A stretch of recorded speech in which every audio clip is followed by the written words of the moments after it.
Going live. Okay. Hello? Okay, I think I did it. Alright. I think it's alright. Cool. Let me double check something. Alright, sick. Alright, cool, I did it right. Alright. We're gonna turn on some lo-fi music too as we do this. So, hello! Alright.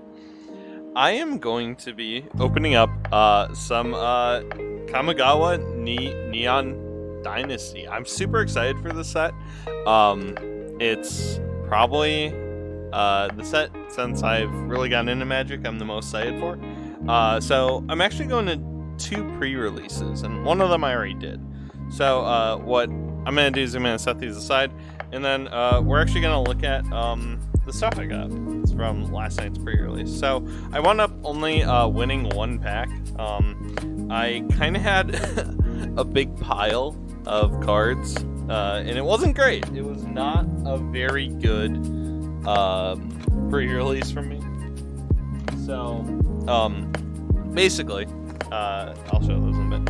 I cracked 2 pretty big bombs, like really good cards, right? But my blue and red were like non-existent. All of my cards were just like horrible in blue and red. So no synergies between the 2, very little artifacts, which made Tezzeret like really bad. And the other card, the Blazing Sky, it was a great card, but my red was my least pool for pre-release too. So I wound up building actually 2 pre-release decks. I kind of built a really bad blue-red deck that if I got them out would potentially win, but I think I only won 1 game with that deck. And then the other cards I got in my pool, as you can see, I had some pretty good white and green. I didn't have any samurais. I think Ryu is really good for limited, but I couldn't really play it, which kind of left me in this area. And I had quite a few sagas in green and white was probably my strongest color. So I wound up doing green-white. I wound up never playing this card or even running it, I think. But I went with just standard green-white enchantment with really no good way of winning. And then Soul Ripper, I just didn't have too much to really work with. But that's my pre-release card. And this card was way better than I thought it would be. I could basically chump, return it to my hand. It was an awesome card. Really, really outperformed. And that's really the reason I won every game was this could come in really clutch. So cool. And then we got 2 of the box toppers. So exciting. We're gonna get into 2 boxes today. So we're gonna open up both. I think I'm gonna pick the one that's already a little crumbly, and we'll go from there. So 1 second. All right. Cool. All right. So Kamigawa is already here. Wow, the wrapping is actually harder to open this time, I feel. It's like, normally you just stick your finger in it, it's like already done, but dang, I actually have to like try now.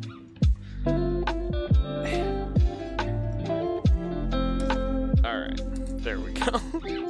Cool. Alright, so box number 1. What am I looking for? Well, actually, let's look at Dongler really quick. So, I have Dongler up. So, what is in the set right now? The prices really don't matter too much, honestly. We are kind of at the point where it's still pre-release. So, all these things change, but the biggest card is Bosuju, Who Endures. It's a great land, amazing, especially in Commander. Would love to get one. And then the Progress Tyrant is a great card too. We'll see if we get it. I know there's a Phyrexian version too. And then the Wandering Emperor is a great card, but cards I'd really love for decks and things like that. I would love a Kodama of the West Tree. Tameo, I probably could make some use of. Whoops. And then I think we get commander cards too in set boosters. I'm always confused on that. I do want like one mirror box, and I want as many farewells as I can get. And then as many as the special lands.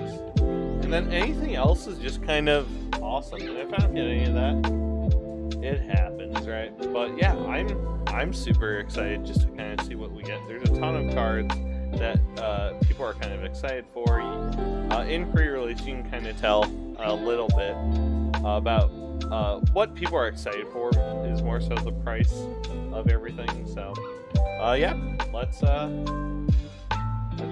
get into it. So I'll open up this first box here.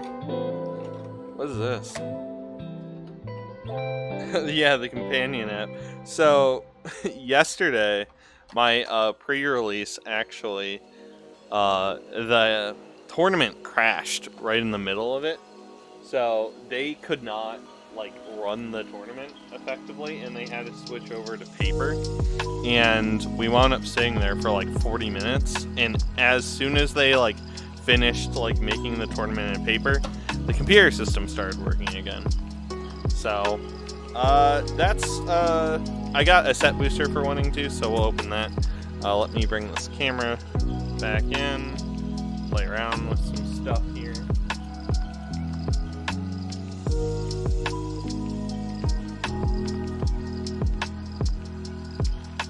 Okay, so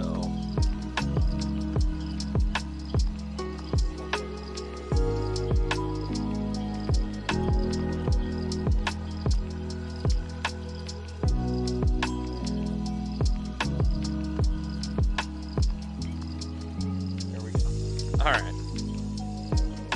That might be a little close. Sweet. And then I kind of want it possible. Nice! There we go. Alright. So, on to our first pack. Exciting stuff. Alright.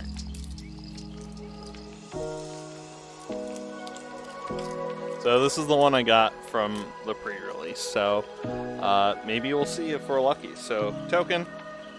Ooh.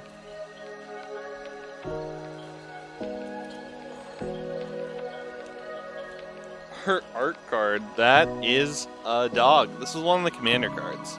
So, we might even get him. So, we got a swamp for our land. Let's see what we got here. Alright, so we'll kick it off here. I'm going to read every single card and we'll go through it slowly. I like commons and uncommons. I like going through each card. So that might take a bit of time, but it's what I like and what we're going to wind up doing for this. So we have Norkia Yamakaze, the Poet. It's a 3/2 uncommon human samurai legendary creature that costs 2 and a white. It reads Vigilance. Whenever a samurai or warrior you control attacks alone, you may cast target enchantment creature from your graveyard this turn. And it's the special samurai art, so pretty sick. I actually think it's pretty good. And then we have Harmonious Emergence. It is a common or enchantment that costs 3 and a green. It reads Enchant land you control. Enchanted land is a 4/5 green spirit creature with vigilance and haste. It's still a land. If enchanted land would be destroyed, instead sacrifice Harmonious Emergence. That land gains indestructible until end of turn. So really cool. You can turn a land into a creature, and the land really can't be dealt with. And here's another one that does like the same thing. So this is Crackling Emergence. It's a common or enchantment that costs 1 and a red. It reads Enchant land you control. Enchanted land is a 3/3 red spirit creature with haste. It's still a land. If enchanted creature would be destroyed, instead sacrifice Crackling Emergent, and that land gains indestructible until end of turn. So awesome. And then we have Ambitious Assault. It is a common instant that costs 2 and a red. It reads, creatures you control get +2/+0 until end of turn. If you control a modified creature, draw a card. So, interesting combat trick. And then we have Kindled Fury. It's a common instant that costs a red and reads, target creature gets +1/+0 and gains first strike until end of turn. So, probably not the best. Sure Strike is better, I bet, but it's definitely an interesting one. And then we have an uncommon here. Hikyo Yamakaze the General is a 3/3 uncommon human samurai legendary creature that costs 3 and a red. It reads trample. Whenever a samurai or warrior you control attacks alone, that's going to be on a lot of cards actually. You may cast target artifact card from your graveyard this turn. So definitely an interesting one. And then we have Norkia Yamakaze the Poet again. This is the normal frame though. And then we have Azura's Many Journeys. It's an uncommon in Saga enchantment that costs 1 and a green. So every Saga is going to exile and flip over for the third step. But the first chapter is you may play an additional land this turn. And the second one is you gain 3 life. And on the third chapter, it's going to flip over to Likeness of the Seeker. It's a 3/3 human monk enchantment creature that reads, whenever Likeness of the Seeker becomes blocked, untap up to 3 lands you control. And then I already showed off the next one here, but it's kind of the same thing. So Basuju Reaches Skywards is an uncommon Saga enchantment that costs 3 and a green. The first chapter is search your library for up to 2 basic forest cards, reveal them, put them into your hand, then shuffle.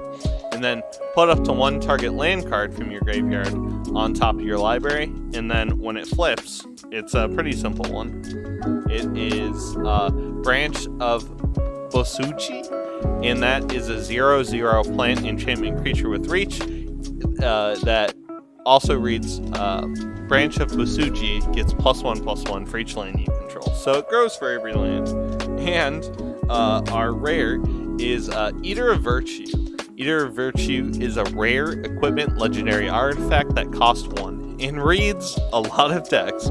It reads, whenever equipped creature dies, exile it. Equipped creature gets +2/+0. As long as a card exiled with Eater of Virtue has flying, equipped creature has flying. The same is true for First Strike, Double Strike, Death Touch, Haste, Hexproof, Indestructible, Lifelink, Menace, Protection, Reach, Trample, and Vigilance. Nice. This card's interesting. And we actually have a foil here, too. So, Circuit Mender is our 2/3 uncommon insect artifact creature that costs 3. It reads, when Circuit Mender enters the battlefield, you gain 2 life. And when Circuit Mender leaves the battlefield, draw a card. I think, if I recall, set boosters always have and a foil, so alright. I'm gonna sleeve every single rare we come across.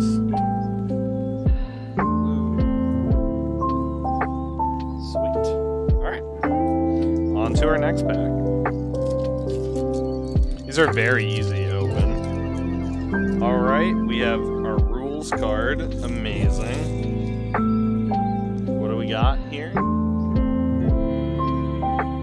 So we have a cool land card. Art card. So give me 1 second. Want to.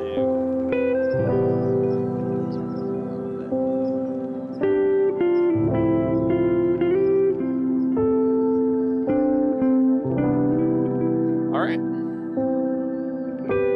So we have Swiftwater Cliffs as our land. So lands can be basic lands, they can be the special Kamigawa art lands, and they can also just be life gain lands.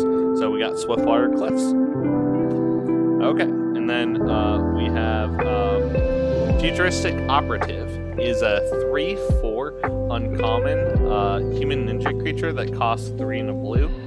It reads, as long as Futuristic Operative is tapped, it's a human citizen with base power and toughness 1/1 and can't be blocked. And it has the activated ability, pay 2 and a blue, untap Futuristic Operative. So it's cool. It's an unblockable creature that can basically power itself up. And then we have Inkrise Infiltrator. It's a 1/2 common human ninja creature that costs 1 and a black. It reads flying and has the activated ability that costs 3 and a black. Then Rise Infiltrator gets +2/+2 until end of turn. So a flyer that can buff itself, not bad. And the art on that one's pretty sick. And then we have another Crackling Emergence, another Ambitious Assault, and another Kindled Fury. Maybe those will always be next to one another, we'll see. And then we have a Kappa-Tech Wrecker. It's a 1/3 uncommon turtle ninja creature that costs 1 and a green. It reads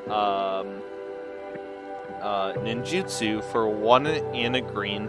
So ninjutsu is if a creature is not blocked and you're attacking with it, you can replace it with a card that has a ninjutsu cost from your hand. And when Kappa-Tech Wrecker enters the battlefield with a Death Touch counter on it, so it'll have Death Touch right away. And when Kappa-Tech Wrecker deals combat damage to a player, you may remove a Death Touch counter from it. When you do, exile target artifact or enchantment that player controls. So an interesting removal card. And then we have Spinning Wheel Kick. It's an uncommon sorcery that costs X, a green, and a green. And it reads, target creature you control deals damage equal to its power to each of X target creatures and or planeswalkers. So, interesting removal, honestly. And then we have Common Saga, which is kind of interesting to me. The Shattered States era is a common saga enchantment that costs 4 and a red. The first chapter is gain control of target creature until end of turn. Untap it, it gains haste until end of turn. The second chapter, creatures you control get +1/+0 until end of turn. And then the other side is... Wow, we got a great card on the next one, I guess. It's a Nameless Conqueror. It's a 3/3 human samurai enchantment creature that reads Trample and Haste.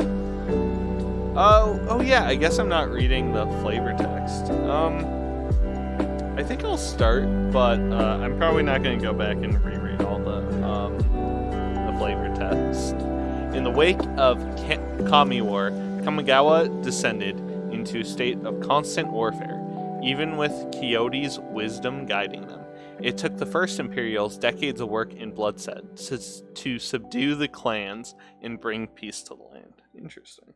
And then our next card here is a mythic, but it's one of the commander cards. So this is only commander legal, and I think it's one of the... Is this the face card? I'm not entirely sure. I got the commander decks, but I don't know what they are, actually. So we have Shorikari is a Genesis engine, and it's an 8/8 mythic vehicle legendary artifact that costs 2, a white, and a blue. It reads, it has the activated ability, pay 1 and tap, then draw 2 cards, then discard a card. Create a 1/1 colorless pilot creature token with this creature crews vehicles as though its power were 2 greater. So a pilot can crew way better than its power, which is interesting. And then to crew this vehicle, it's 8, and this card can be your commander. So super interesting to get one of these. So yeah, I think it's a face commander. So happy to still get it, but definitely an interesting one. And then nice, we got one of the lands. So we have Igano, Seat of the Empire. It's a rare legendary land, and it can tap for white, so it comes in untap. And all these legendary lands have a channel ability, so we can discard it to do the effect and pay its cost. So discard Igano, Seat of the Empire. It deals 4 damage to target attacking or blocking creature. This ability costs 1 less to activate for each legendary creature you control. So all these legendary lands I think are pretty good. White and red are probably the weakest, but still really happy to get them. And then our foil is a Voltage Surge, which is a common instant that costs a red. It reads, as an additional cost to cast a spell, you may sacrifice an artifact. Volt Surge deals 2 damage to target creature or planeswalker. If this spell's additional cost was paid, Volt Surge deals 4 damage instead. So, cool. Alright, on to pack number 3. We're opening up 61 packs today, so we have a long way to go. And we might get some list cards too, honestly. Who knows? Alright, so here's a pilot, just so you guys can see that. Alright, our art card. That is so anime. Look at that. That's sick. Okay, so we have a Dismissal Blackwater. It's a blue-black one. And then we have another Imperial Subduer, or is this the first one? Whatever. Imperial Subduer is a 3/2 common human samurai creature that costs 2 and a white. It reads, whenever a samurai or warrior you control attacks alone, tap target creature you don't control. So, a cool way to start getting in. And then we have the Silver Fur Master, is a 2/2 uncommon rat ninja creature that costs a blue and a black. It reads ninjutsu for a blue and a black. Ninjutsu abilities you activate cost 1 less to activate. Other ninja and rogue creatures you control get +1/+1. So, really cool card. And then we have Hair of the Ancient Fang. It's a 2/3 common snake samurai creature that costs 2 and a green. Heir of the Ancient Fang enters the battlefield with a +1 counter on it if you control a modified creature.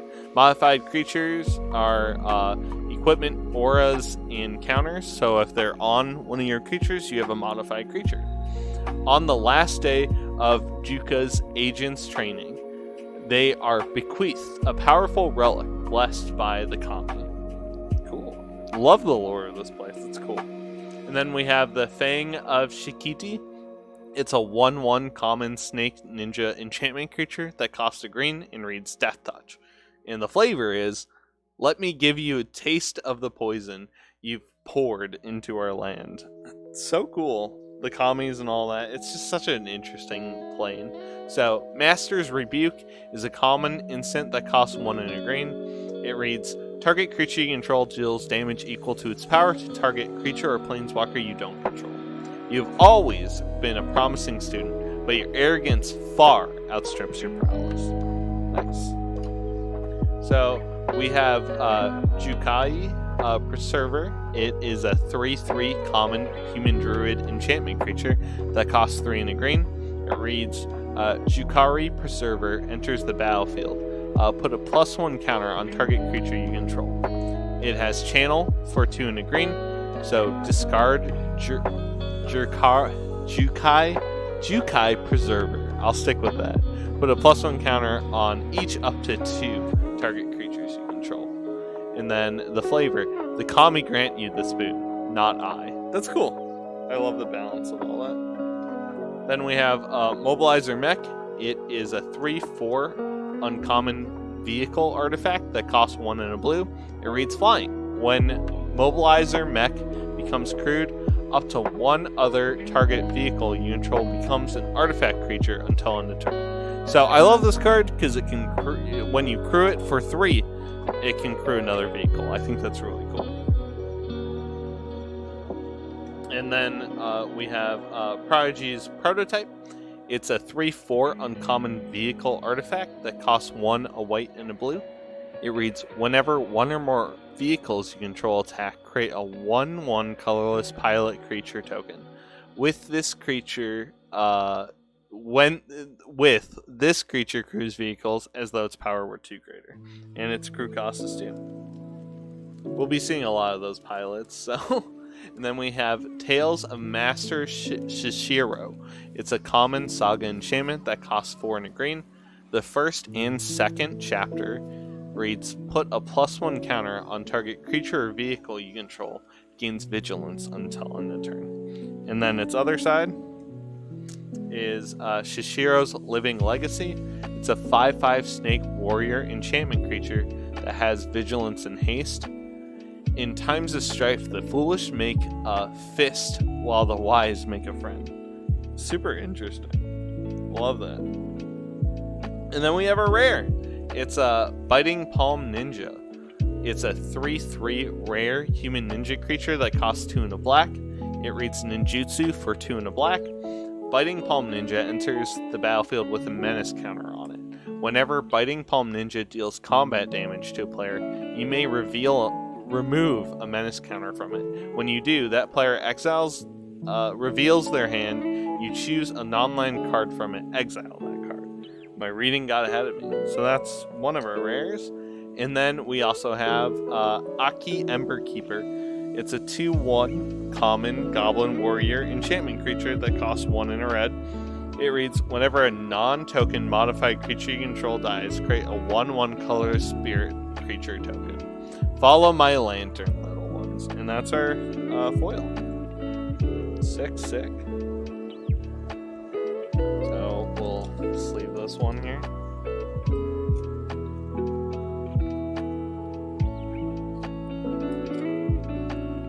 I love the packs too. I think they look great, honestly.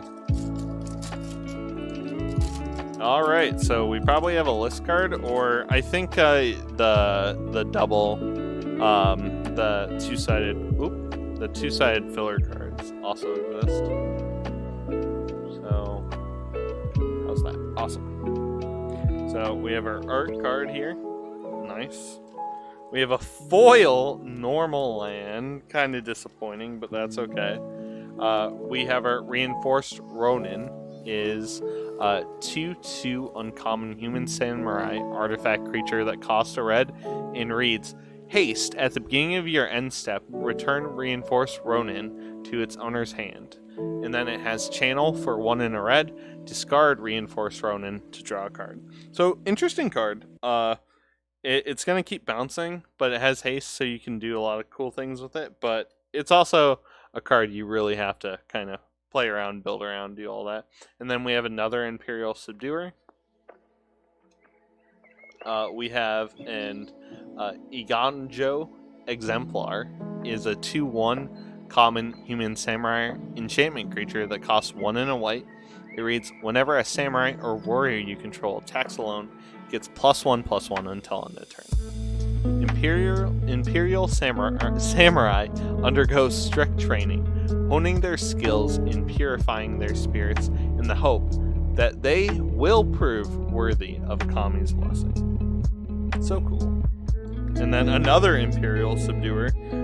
We by far have a playset already. And then we have an Ancestral Katana.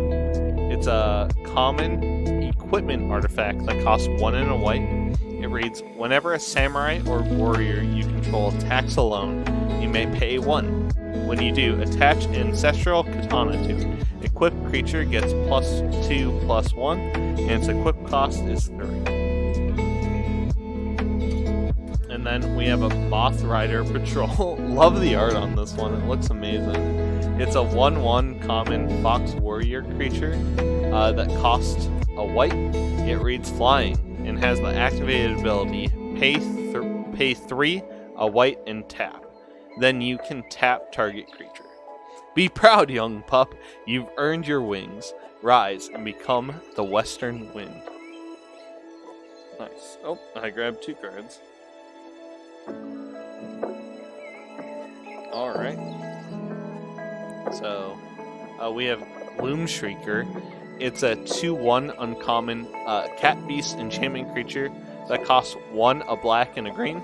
It reads Menace. When Gloom Shrieker enters the battlefield, return target permanent card from your graveyard to your hand. If Gloom Shrieker would die, exile it instead. So some interesting recursion, honestly. And then we have Gravelighter.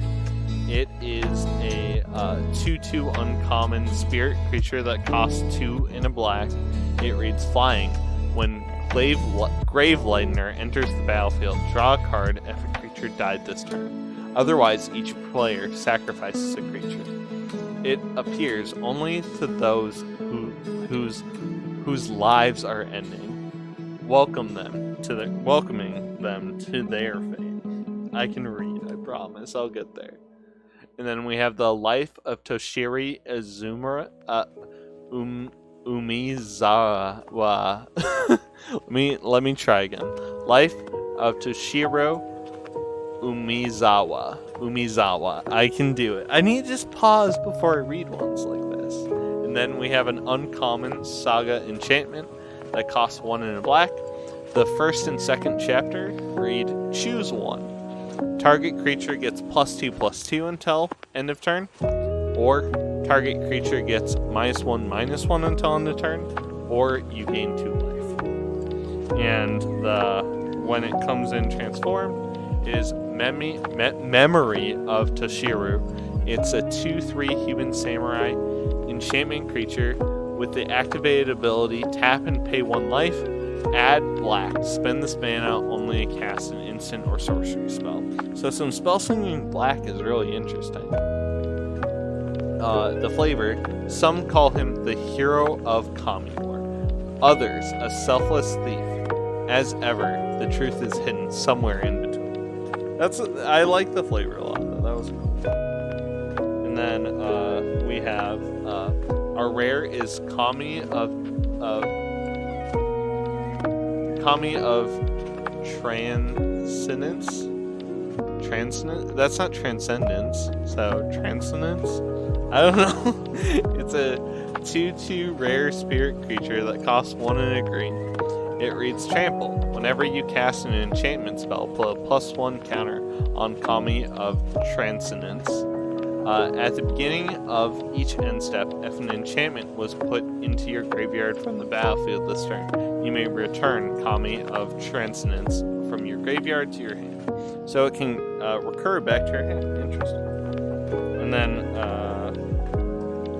our foil is Inkriser Infiltrator. It's a 1/2 common human ninja creature that costs 1 and a black. It reads Flying and has an activated ability to pay 3 and a black.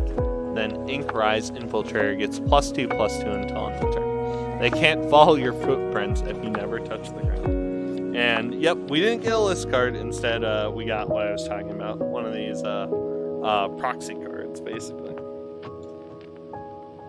Alright, on to our next pack here. The set is so good. I love it, honestly. Alright, so we have a minigame card. And then our art. Interesting. And then nice! This is foil, too. Oh, that's sick. These are the special lands. So I'm going to set this aside in a different pile. I love each of those. And then we have another Inkrise Infiltrator. And then we have a Tashawi Songshaper. It's a 2/2 common human artifact creature that costs 1 in a red. It reads, whenever another artifact enters the battlefield under your control, Tawashi Songshaper gets +1/+0 until end of turn. Most Uprisers augment their bodies for speed, strength, and protection.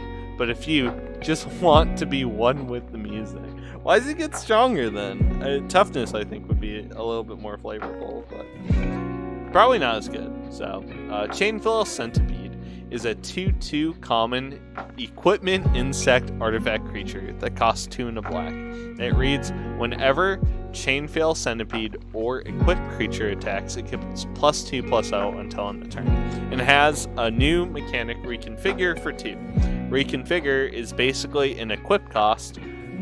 Each of these creatures that are like this will be a creature when they come in, but then you can turn it into an equipment. If the equipped creature ever dies, though, you still have this creature. It'll just pop off and even be untapped. It'll be pretty interesting. And then we have the Reckoner Shakedown. Is a common sorcery that costs 2 and a black. It reads, target opponent reveals their hand. You may choose a non-land card from it.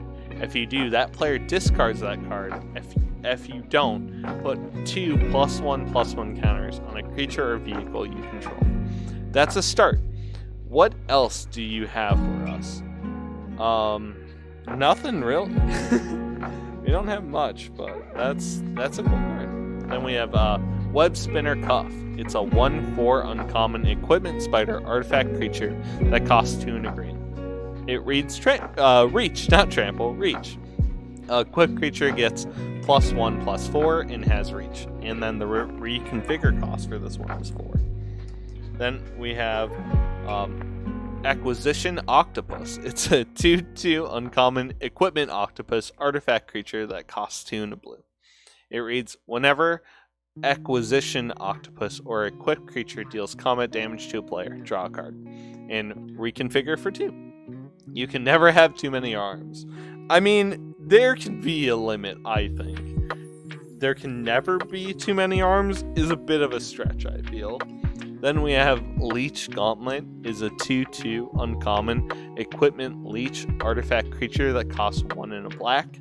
It reads lifelink. An equipped creature has lifelink and can reconfigure for 4. And the art on this one is so good. It's all of the designs for like the commies and the equipment and the cyberpunk stuff is so good. They really knocked it out of the park for this set. And then we have another Tales of Master Sesshiru, I think is how I'm actually supposed to pronounce it.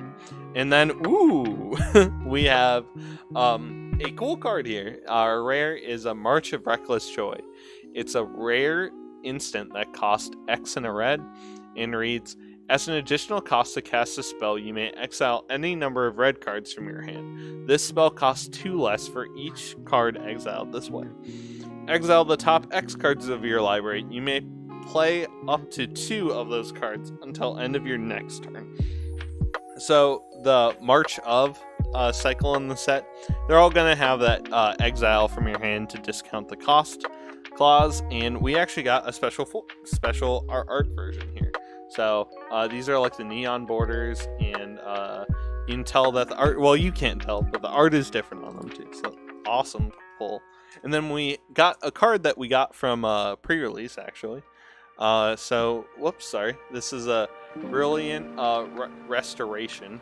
It's a rare sorcery that costs 3, a white, and white. So there'll be a few like this. So I'm gonna say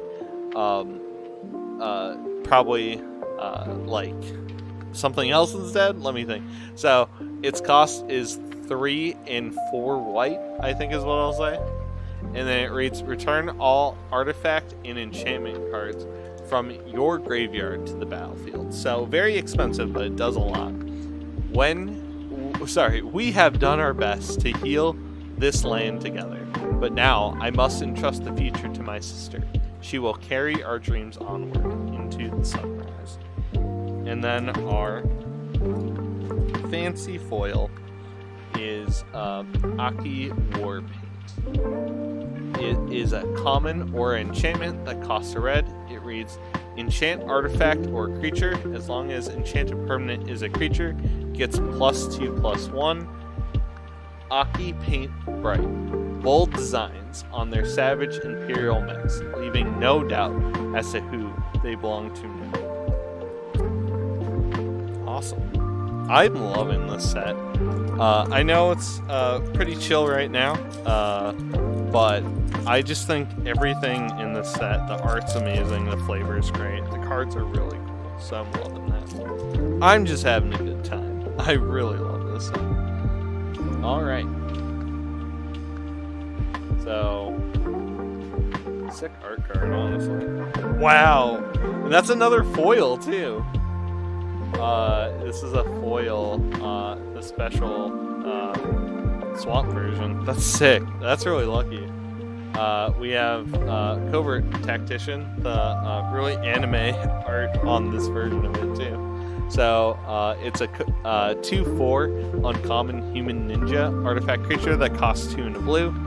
It reads ninjutsu for 1 and a blue. Whenever Covert Tactician deals combat damage to a player, you may put an artifact card with mana value less than or equal to that damage from your hand onto the battlefield. We have another Ink Rise Infiltrator. We have a Peerless Samurai. It's a 2/3 common human samurai creature that costs 2 and a red. It reads Menace. Whenever a samurai or warrior you control attacks alone, the next spell you cast this turn costs 1 less. And then we have Kami of Terrible Secrets. It's a 3/4 common spirit creature that costs 3 and a black. It reads, when Kami of Terrible Secrets enters the battlefield, if you control an artifact or creature enchantment, you draw a card, and you gain 1 life. It feeds on things better left unknown, savoring the bitterness of lies and ruin. Then we have a Twisted Embrace. It's a common aura enchantment that costs 2, a black and a black. It reads, enchant artifact or creature you control. When Twisted Embrace enters the battlefield, destroy target creature or planeswalker an opponent controls. As long as enchanted permanent is a creature, it gets +1/+1. Evil Kami are drawn to mortals who share their grim fascinations. That's so cool. I love this plan. Then we have the Shrine Steward. It's a 3/2 uncommon construct artifact creature that costs 5. It reads, when Shrine Steward enters the battlefield, you may search your library for an aura or shrine card. Reveal it, put it into your hand, then shuffle. From broken swords, the first Imperials forged a peaceful servant to tend the shrines of Iganju?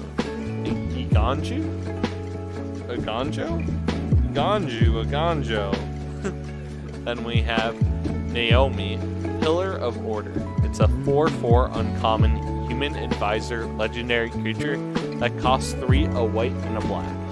Whenever Naomi, Pillar of Order, enters the battlefield or attacks, if you control an artifact and an enchantment, create a 2/2 white samurai creature token with vigilance. It reads Progress. Comes only when we rise above our petty quarrels. Then we have Vanishing Slash. It's an uncommon sorcery that costs a white and a white. It reads, destroy up to 1 target artifact, enchantment, or tap creature. Then, if you control an artifact and an enchantment, create a 2/2 white samurai creature with vigilance. In the name of Coyote Begone. Wonderful card, honestly. And then the Long Reach of Night. It's an uncommon saga enchantment that costs 3 and a black. The first 2 chapters read, each opponent sacrifices a creature unless they discard a card. And then on 3rd chapter it'll flip to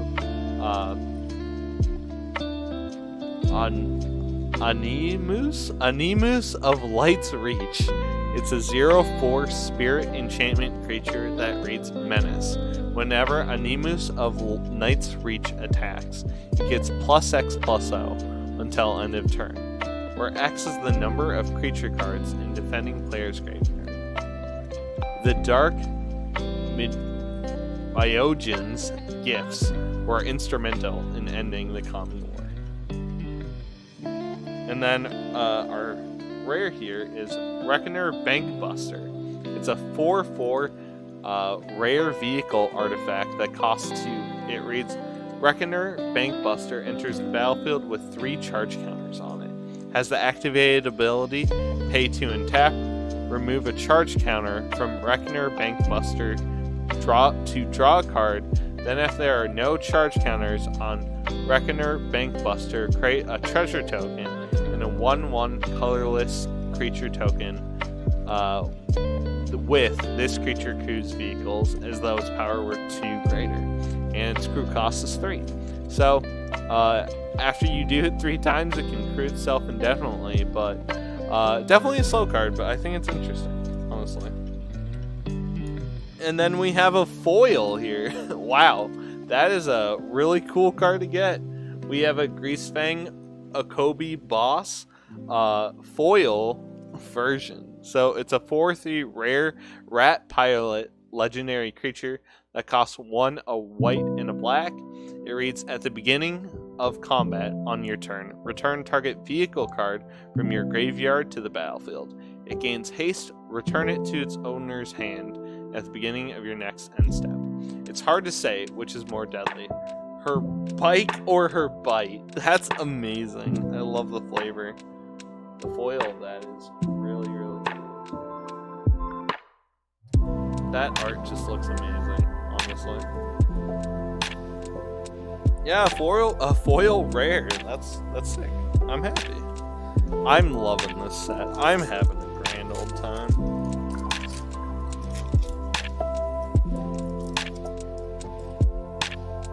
Alright. So we have the Wanderer art here.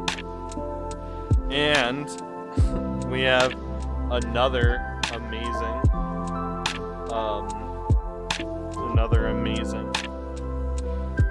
full art land here. We have Dakoshi Shadow Walker. It's a 5/5 common ogre ninja creature that costs 4, a black and a black, and it reads simply ninjutsu for 3 and a black. This special art is very good. I like it a lot on this one here. Then we have the Network Terminal. It's a common artifact that costs 3. It has the activated ability to tap to add 1 mana of any color, and another activated ability to pay 1 and tap. Tap another untapped artifact you control. Draw a card, then discard a card. So a mana rock that could maybe draw you some cards if you have some things.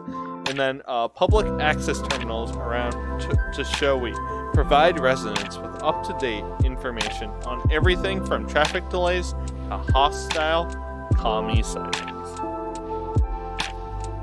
We have Thundersteel Colossus. It's a 7/7 common vehicle artifact that costs 7. So 7's all around, I guess. It reads Trample and Haste and can crew for 2. This is what I needed. All that ally for. It's huge. And then Light the Way. It is a common instant that costs a white. It reads choose 1. Put a +1 counter on target creature or vehicle. Untap it. Return target permanent you control to its owner's hands. That way lies death. This way, a chance. And then we have Brute Suit.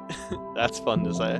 Is a 4/3 common vehicle artifact that costs 3. It reads Vigilance in crew 1. Send them a message they can't ignore. Here's another Silver Fur Master. I just really like that card. It's so interesting. And then we have Prosperous Thief. It's a 3/2 uncommon human ninja creature that costs 2 and a blue. It reads ninjutsu for 1 and a blue. Whenever 1 or more ninja or rogues creatures you control deal combat damage to a player, create a treasure token. And then we have Reality Heist. It's an uncommon instant that costs 5, a blue and a blue. And it reads, this spell costs 1 less to cast for each artifact you control. Look at the top 7 cards of your library. You may reveal up to 2 artifact cards from among them. Put them into your hand. Put the rest in the bottom of your library in any order. Coyote grabbed the chip, holding it, hoping it held answers. Then we have the Modern Age. We're in the Modern Age, I guess. It's a common saga enchantment that costs 1 and a blue. The first 2 chapters read draw a card, then discard a card. And in chapter 3, it will turn into Vector Glider. It's a 2/3 spirit enchantment creature with flying. It drifted from the spirit's realm into a neon world full of new possibilities, and it decided to stay. Awesome. Wow, and then we have a mythic here. We have the Blade of Oni. It's a 3/1 mythic equipment demon artifact creature that costs 1 and a black. It reads Menace. Equipped creature has base power and toughness 5/5, has menace, and is a black demon in addition to its other colors and types. And the reconfigure cost for this one is 2, a black and a black. Wonderful card. And then we have a foil shrine, not people don't really call them holographic for this. It's a Shintai. Go Shintai of Hidden Cruelty is a 2/2 uncommon shrine legendary enchantment creature that costs 3 and a black. It reads Death Touch. At the beginning of your end step, you may pay 1.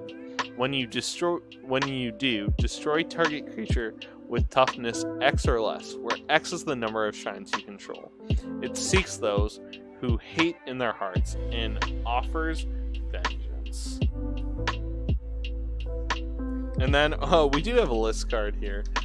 Veteran Motorist. And let me check. I don't really know the list cards too much, so I'm gonna pull something.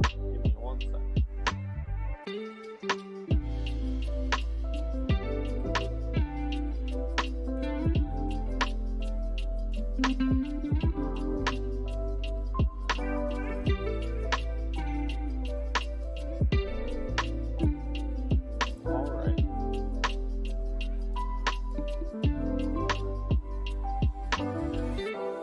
See if this works. Yeah, it did. Sweet. So the value of this card. 1 second here.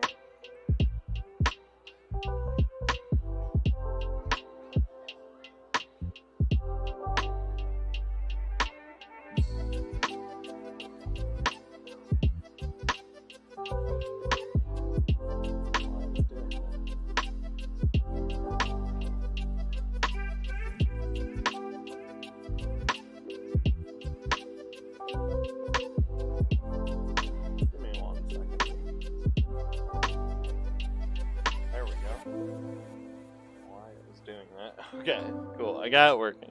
So anyways, we have the Veteran Motorist. Is a 3/1 uncommon dwarf pilot creature from Kaladesh that costs a red and a white. It reads, when Veteran Motorist enters the battlefield, scry 2. Whenever Veteran Motorist crews a vehicle, that vehicle gets +1/+1 until end of turn. He's set to compete in every race at the fair, and he plans to win them all. So I like that. That's a cool callback to some vehicles. Awesome. So on to our next one. Oh, yeah, and sorry. The value on that was not very high. 10 cents. So I have this art card here. I took it away a little too soon. It looks wonderful. And then we have another backwater. Our first card is Azri Captain. It's a 4/3 uncommon human samurai creature that costs 3, a red and a white. It reads Haste. Whenever a samurai or warrior you control attacks alone, it gets +1/+0 until end of turn for each samurai or warrior you control. So a cool kind of pump card. And then we have the Seven Tail Mentor. It's a 2/3 common fox samurai creature that costs 3 and a white. It reads, whenever Seven Tail Mentor enters the battlefield or dies, put a +1/+1 counter on target creature or vehicle you control. Then we have a great reprint, Spell Pierce here. Spell Pierce is a common instant that costs a blue and reads counter target non-creature spell unless its controller pays 2. For all their planning, Tamiyo and Kaito were unprepared to face the full power of a Phyrexian predator. We have Explosive Entry. It's a common sorcery that costs 1 and a red. It reads destroy up to 1 target artifact. Put a +1/+1 counter on up to 1 target creature. And then the flavors Kato and Tamiyo charge headlong into Jikari. I have no idea. Secret lab, unaware that the predator was eagerly awaiting their arrival. So yeah, in the wrong order for lore, but directly related to that spell appears. And then we have a planar Incision. It's a common instant that costs 1 and a blue. It reads exile target artifact or creature, then return it to the battlefield under its owner's control with a +1/+1 counter on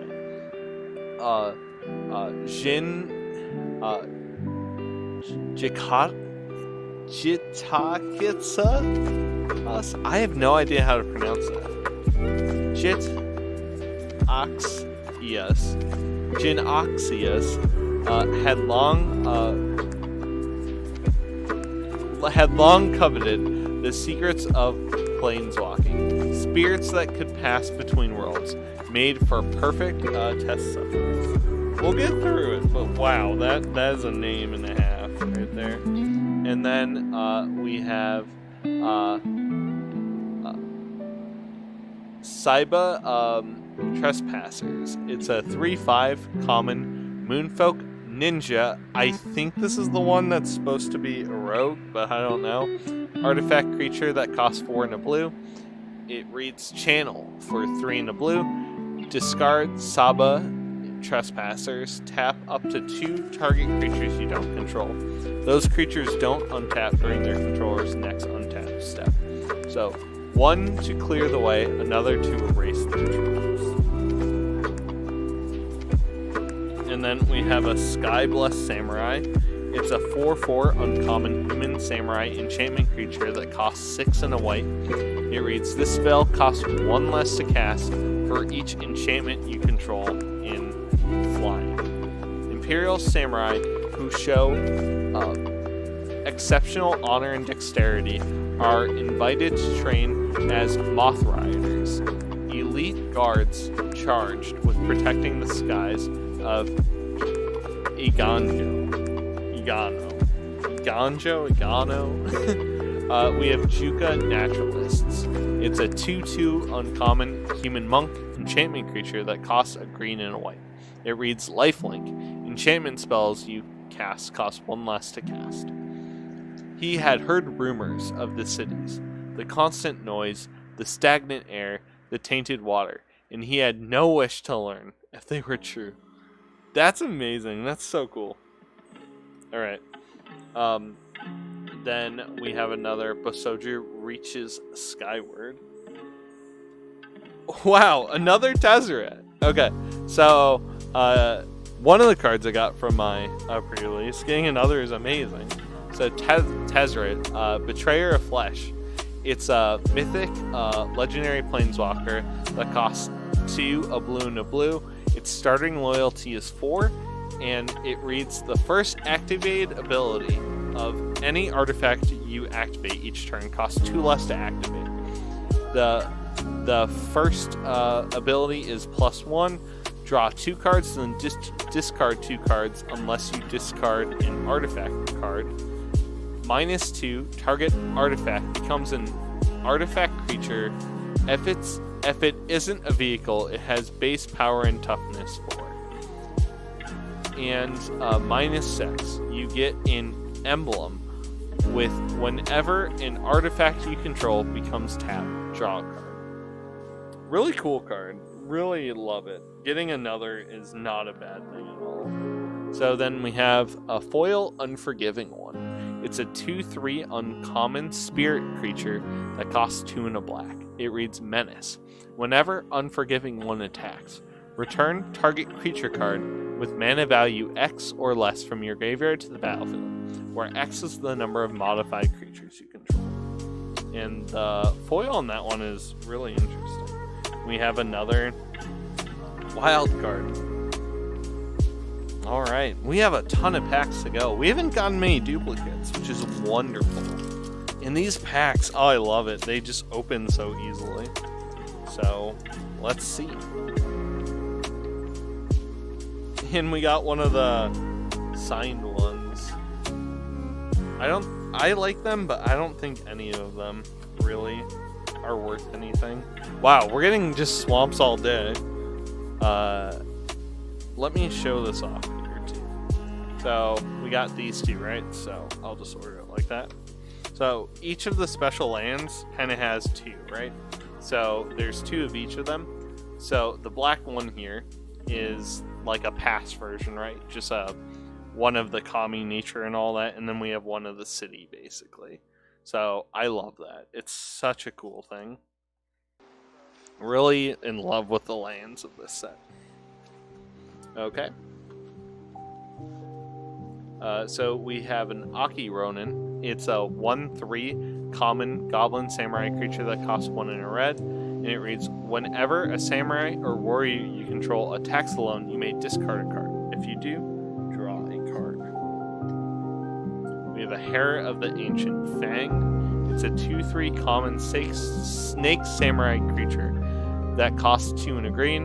It reads, Hair of the Ancient Fang enters the battlefield with a +1 counter on it if you control a modified creature. We might have had that one before, but I don't really remember, honestly. Repel the Vile is a common instant that costs 3 and a white. It reads, choose 1. Exile target creature with power 4 or greater, or exile target enchantment. You are a guest in this realm, and you've overstayed your welcome. Then we have a Geothermal Kami. It's a 4/3 common spirit creature that costs, 3 and a green. It reads, whenever Geothermal Kami enters the battlefield, you may return an enchantment you control to its owner's hand. If you do, you gain 3 life. So it allows you to bounce an enchantment. A mysterious Kami wall will sometimes appear to overwork monks and offer them a warm, relaxing bath. That's amazing, actually. Alright. We have Commune with Spirits. It's a common sorcery that costs a green. And, 1 second here. I have like a tiny little here. Playmat. Alright. And then Commune with Spirits reads, look at the top 4 cards of your library. You may reveal an enchantment or land card from among them and put it where from them. Okay, let me start again. What? Okay, so you look at the top 4 cards of your library. You may reveal an enchantment or land card from among them and put it into your hand. I don't know, my brain could not read that sentence. Anyways, put the rest on the bottom of your library in a random order. The Kami of Juka's Forest accept only the most respectful petitioners.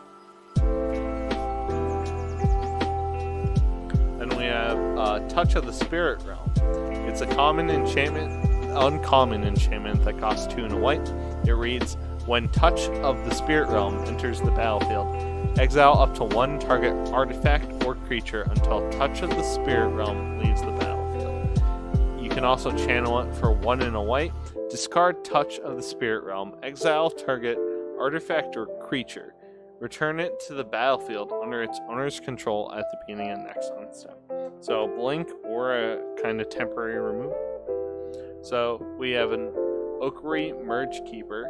It's a 1/1 uncommon snake druid creature that costs 1 and a green. It has the activated ability to tap and add 1 green mana. And also reads, as long as Okari Merge Keeper is modified, it can tap for 2 green. And the flavor is, one day, the spirit in mortal realms will be 1. Until then, she faithfully guards the sites where they merge. Then we have Boon Basuju. It's an uncommon instant that costs 1 and a green, and it reads, target creature gets +X/+X until end of turn, where X is the greatest mana value among permanents you control. Untap it. She closed her eyes and remembered the smell of leaves of Juka Forest. Where she opened them, the buildings of Tawashi had grown small. Tawashi. Okay. So then we have the Era of Enlightenment. It's a common saga enchantment that costs 1 and a white. Chapter 1, Scry 2. Chapter 2, you gain 2 life. And then on Chapter 3, It exiles and turns into Hand of Enlightenment.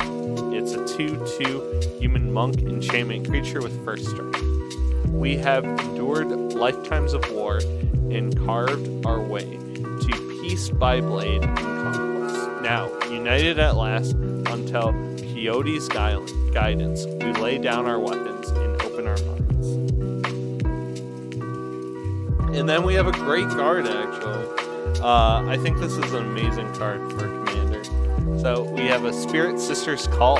It's a mythic enchantment that costs 3, a white and a black. It reads, at the beginning of your end step, choose target permanent card in your graveyard. You may sacrifice a permanent that shares a card type with the chosen card. If you do, return the chosen card from your graveyard to the battlefield, and it gains, if this permanent would leave the battlefield, exile it instead of putting it anywhere else. So it's a recursion, but it's going to be temporary recursion. You'll get something back, but if that dies, it's going to exile. There's some ways around it, but that's just such a cool card.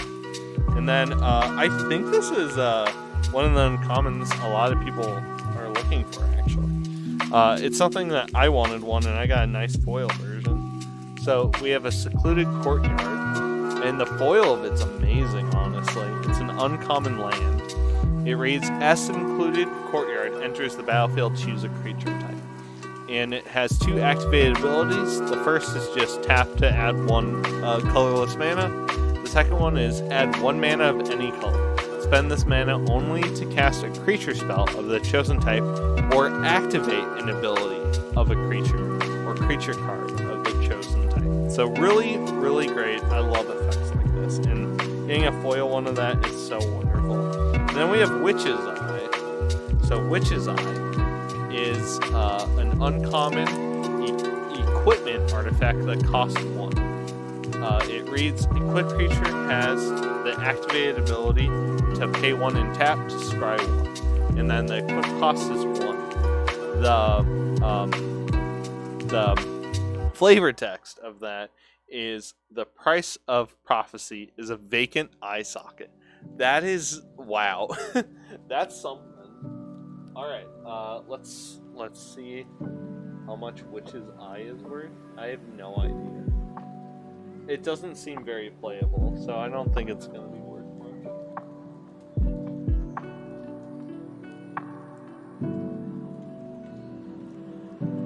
There we go.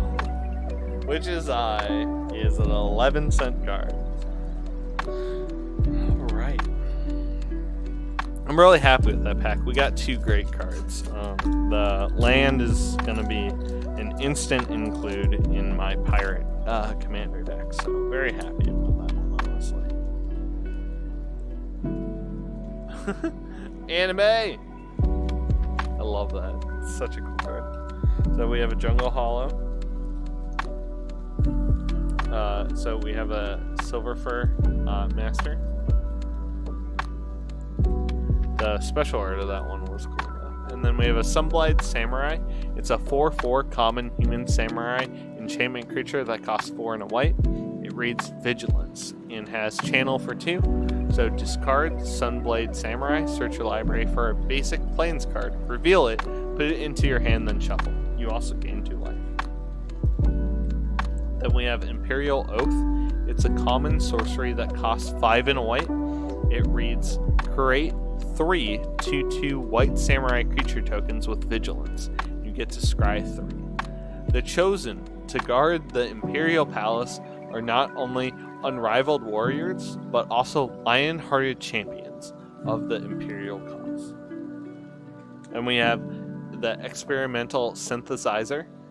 It is a common artifact that costs a red. It reads, when Experimental Synthesizer enters or leaves the battlefield, exile the top card of your library. Until end of turn, you may play that card. It also has the activated ability, pay 2 and a red, sacrifice Experimental Synthesizer, create a 2/2 white samurai creature token with Vigilance. Activate only as a sorcery. We have another Aki Ronin. We have Seismic Wave. It's an uncommon instant that costs 2 and a red. It reads, Seismic Wave deals 2 damage to any target and 1 damage to each non-artifact creature target opponent controls. Step carefully, Imperial. Even the earth rises against you. And then we have a counterspell. We have Essence Capture. It's an uncommon instant that costs a blue and a blue.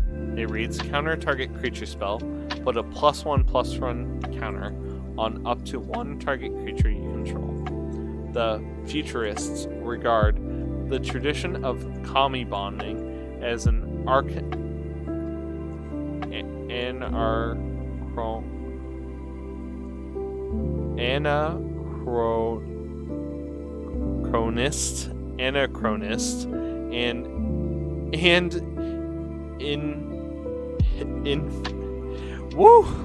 hold on. The futurists regard the tradition of kami bonding as anachronist and inefficient, striving constantly to surpass spiritual power with technology. So they're gonna trap commies. That's all you have to understand. Whew, that was a rough one. The Fall of Lord Konda is an uncommon saga enchantment that costs 2 and a white. The first chapter is exile target creature and opponent controls with mana value 4 or greater. Chapter 2, each player gains control of all permanents they own. And then on Chapter 3, it'll exile and turn into Fragment of Konda. It's a 1/3 human noble enchantment creature that reads Defender. When Fragment of Konda dies, draw a card. For his transgressions against the kami, Lord Konda's immortal body was turned to stone, then shattered into 1,000 still living pieces. Oh, that's terrible. And then we got another commander card. Wow, I guess I just don't need the commander decks I ordered at this rate. So we have Baijin of Towering Might. It's an 8/8 rare spirit legendary creature that costs 5, a green, and a green, and it's a commander card. It reads, Baijin of Towering Might enters the battlefield with an indestructible counter on it if you cast it from your hand.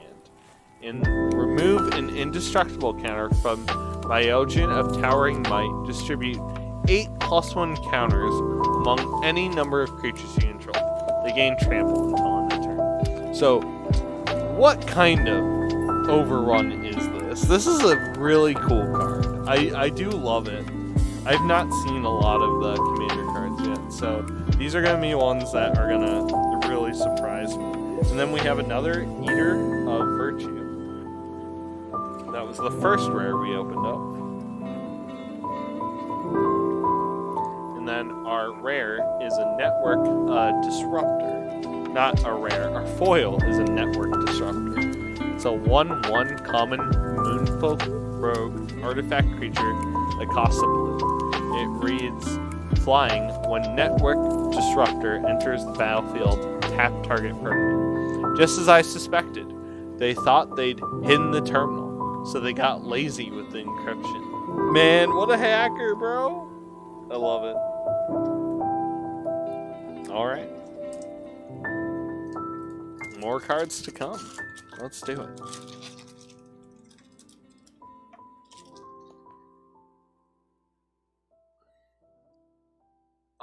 That art. Wonderful. And then yes! That's awesome. Look at this. That is so funny. The art card is immediately followed by the special land. That is so cool. You could totally use this as a proxy. Just like, you needn't paint that same stuff on. That's so cool. So yeah, we have one of our specialty full lands. And then we have our Peerless Samurai. We saw this one already. I don't know if we had the special art, but we have a Crackling Emergence. We have another Ambitious Assault. Let's see if it's the first striking card next. It is. So far, it seems like these are always guaranteed. Oh, sorry. These are always guaranteed to be next to one another. Crackling Emergence, Ambitious Assault, and then the Kindled Fury. With set boosters, there's some like kind of logic that goes into making them, and it guessed that these three all go together for some reason. And then we have another Aki Warpaint. We have Sokinzan Smelter. It's a 2/2 uncommon Goblin Artificer creature that costs 1 and a red and reads, at the beginning of combat on your turn, you may pay 1 and sacrifice an artifact. If you do, create a 3/1 red construct artifact creature token with haste. Among the artisans of Sokinza City, reusing every scrap of metal is a point of pride. And then our pack is getting wild over here. So we have a Dragon Spark Reactor. It's an uncommon artifact that costs 1 and a red. It reads, whenever Dragon Spark Reactor or another artifact enters the battlefield under your control, put a charge counter on Dragon Spark Reactor. It has the activated ability, pay 4, sacrifice Dragon Spark Reactor. It deals damage equal to the number of charge counters on it to target player, and that much damage to up to 1 target creature. Interesting card. I think that this could be a cool finisher, especially with all the treasures, because it's when ever an artifact enters the battlefield.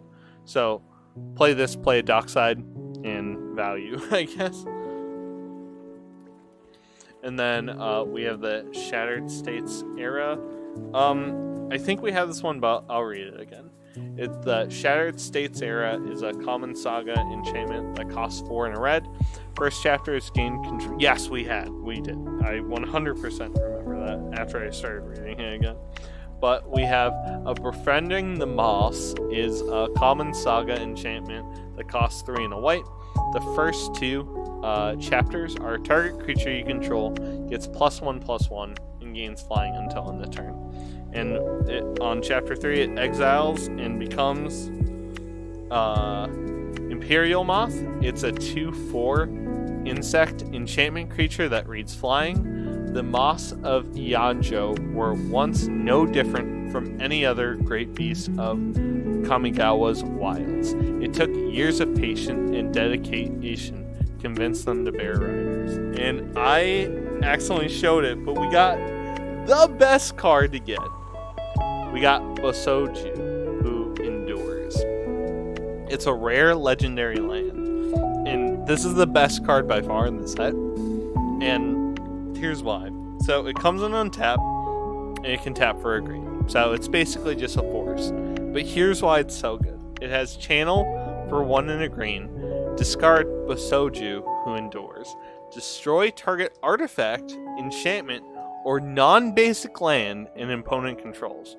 That player may search their library for a land card with basic land type and put it onto the battlefield, then shuffle. This ability costs 1 less to activate for each legendary creature you control. So give me 1 second. So this card is so good, and I'm fairly certain is going to be just amazing for so long that I am going to double sleeve it right away. So we're going to put it in one of these. I use these versus the side loaders because they're a little bit more thicker. They're the KPMs or something like that. And then when a new set comes out, I don't know what the value is going to be, so I don't generally do this, but I have little golden sleeves, and I sleeve them. I double sleeve cards that are above $20 this way. So this card is currently $30, and I think it could stay there, so I'm gonna just double sleeve it. And then our foil is an Iron Apprentice. I'm so happy I got the Bosoju who endures. Like, that's just amazing. Oh, I'm so happy. That's so good. It's an Iron Apprentice. It's 0/0 common construct artifact creature that costs 1. It reads, Iron Apprentice enters the battlefield with a +1 counter on it. When Iron Apprentice dies, if it had counters on it, put those counters on target creature you control. I need an extra set of hands, so I built one. Great card, honestly. And then we have another list card. We have Hoden of Infinite Rage. It's an uncommon shrine legendary enchantment that costs 2 and a red. At the beginning of your upkeep, Hoden of Infinite Rage deals damage to target creature or player equal to the number of shrines you control. So, this is cool.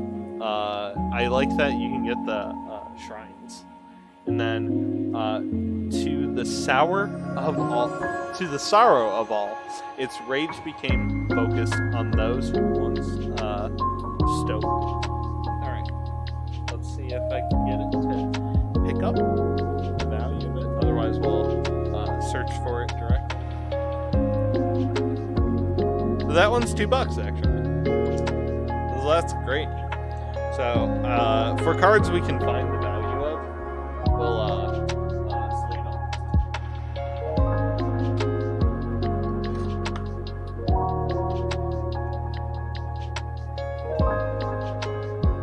So this card's been out for a while, so we can just sleeve it up. So yeah, cool. Getting a shrine is really cool. So that was a great pack, honestly.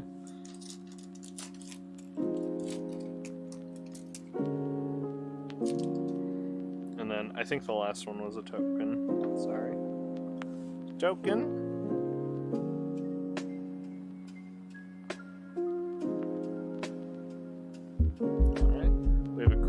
Great art card. We have Thronewood Falls. We have the Poet again. We have the Debt to Kami. It's a common instant that costs 2 and a black.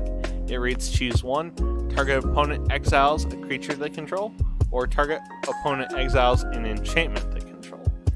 The masters weren't speaking figuratively when they said guilt could be all-consuming. Nice.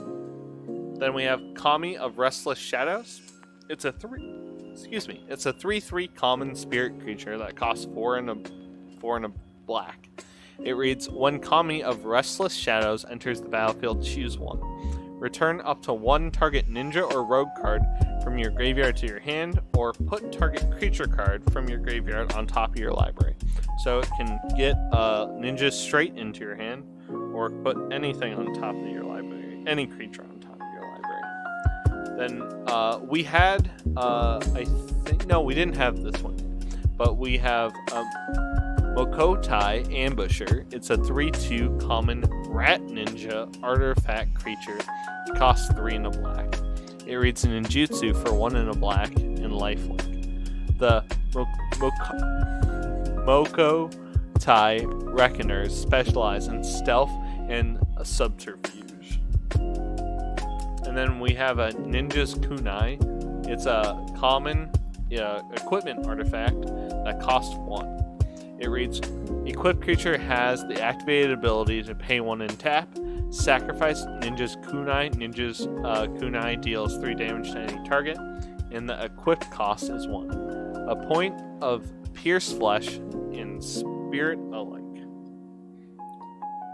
So we have Imperial Recovery Unit. It's a 3/4 uncommon vehicle artifact that costs 2 and a white. It reads, whenever Imperial Recovery Unit attacks, return target card or vehicle card with mana value 2 or less from your graveyard to your hand, and it can crew for 2. We have a Selfless Samurai. It is a 2/2 uncommon Fox Samurai creature that costs 1 and a white. It reads, whenever a samurai or warrior you control attacks alone, it gains lifelink until end of turn. It also has the activated ability, you sacrifice Selfless Samurai, then another target creature you control gains indestructible until end of turn. We have Tempered in Solitude. It's an uncommon enchantment that costs 1 and a red. It reads, whenever a creature you control attacks alone, exile the top card of your library.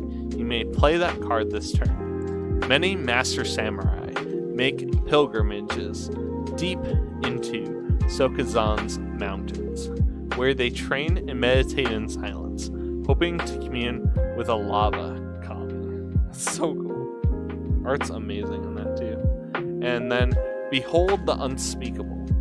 It's an uncommon saga enchantment that costs 3 a blue and a blue. It reads, creatures you don't control get -2/-0 until your next turn. Chapter 2 is if you have 1 or fewer cards in your hand, draw 4 cards. Otherwise, scry 2, then draw 2 cards. And then on Chapter 3, it turns into Vision of the Unspeakable. It's a 0/0 spirit enchantment creature that reads Flying Trample. Visions of the Unspeakable get +1/+1 for each card in your hand. Even as her students' minds succumb to madness, Azami's obsession with Kami of forbidden knowledge only grew. And I showed it, but I'm very excited about my next card. I got Farewell. This card I love. This is like the go-to removal in Commander now. So we have Farewell. It's a rare sorcery that costs 4 a white and a white. And reads, choose 1 or more. Exile all artifacts, exile all creatures, exile all enchantments, or exile all graveyards. Amazing card. Amazing. Love this card. So good. Might not be worth a lot at the end, but that's just a white commander staple from here on out. And then we have Mnemonic Sphere. It's a common artifact that costs 1 and a blue.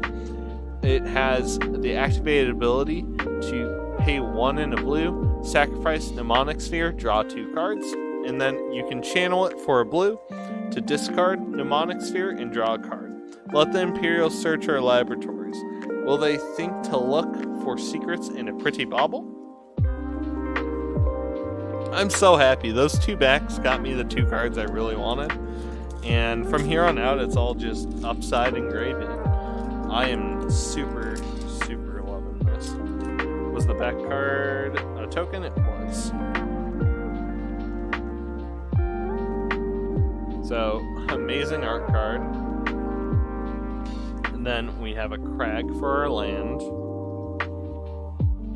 We'll probably start getting way more duplicates, but I don't think this is one here. So, Moon Circuit Hacker is a 2/1 common human ninja enchantment creature that costs 1 and a blue. It can ninjutsu for a blue, and whenever Moon Circuit Hacker deals combat damage to a player, you may draw a card. If you do, discard a card unless Moon Circuit Hacker entered the battlefield this turn. And followed right by the normal art of it. That's so funny. Then we have a Network Disruptor, Hacker Gone Wild. Then we have a Moon Snare Specialist. It's a 2/2 common human ninja creature that costs 3 and a blue. It reads ninjutsu for 2 and a blue. When Moon Snare Specialist enters the battlefield, return up to 1 target creature to its owner's hand. Then we have a Bronze Plate Boar. It's a 3/2 uncommon equipment or artifact creature that costs 2 and a red. It reads Trample. Equipped creature gets +3/+2 and has Trample. Reconfigure for 5 as well. We have a Rabbit Battery.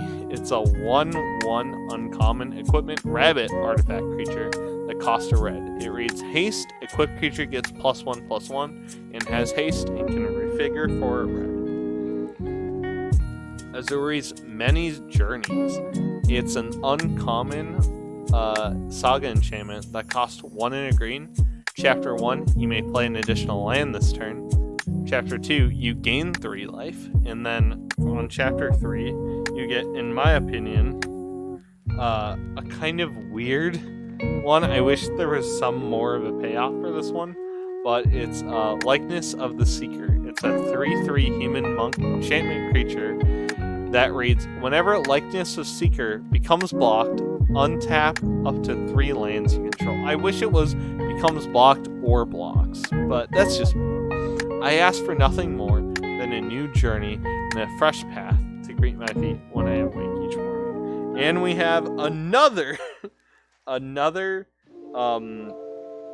mythic commander card. I am just so confused, but we're getting our entire commander decks early, I guess.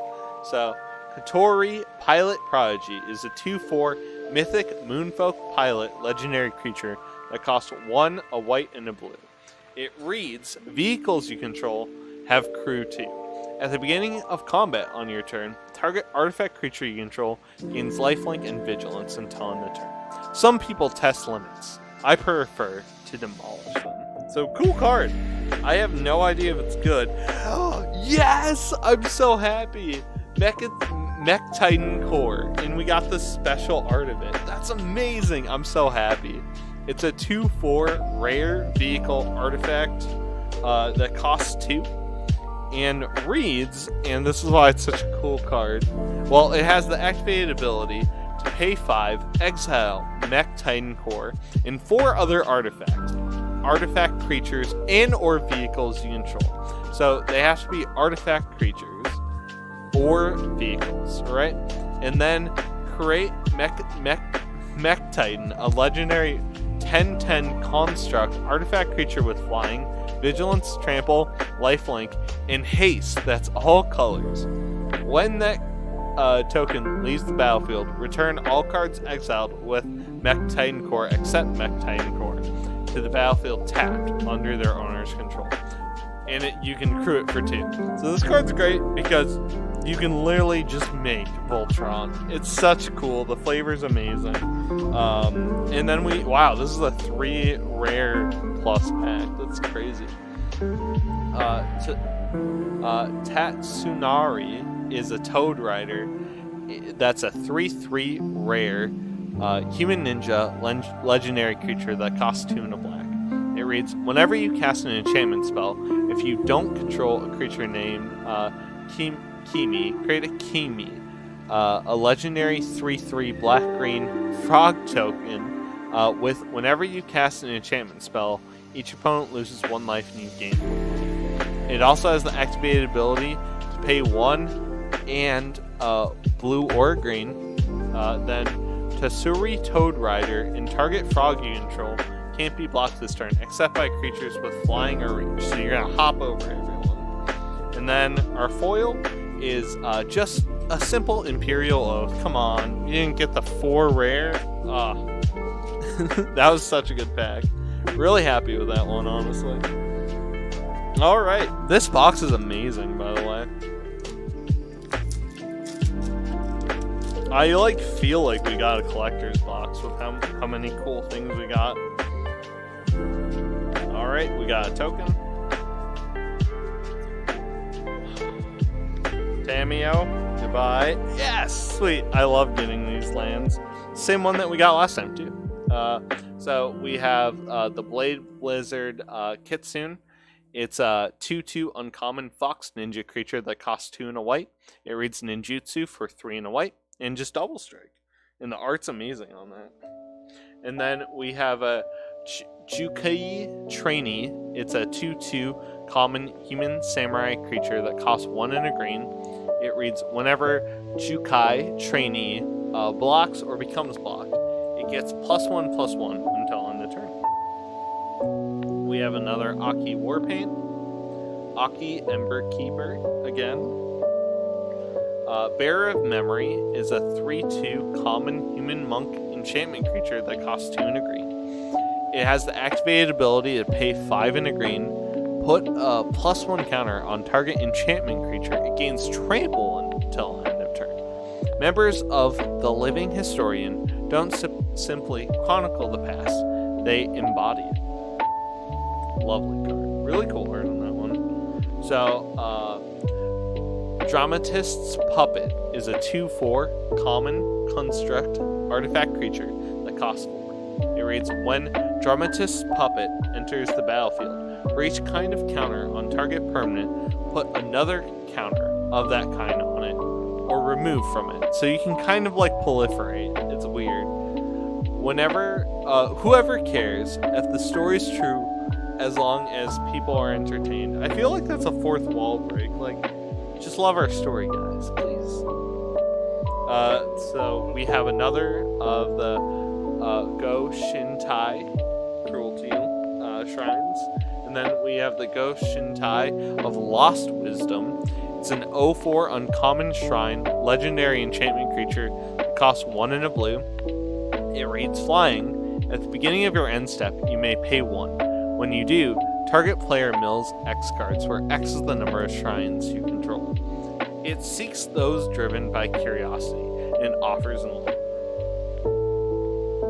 And then we got another Era of Enlightenment.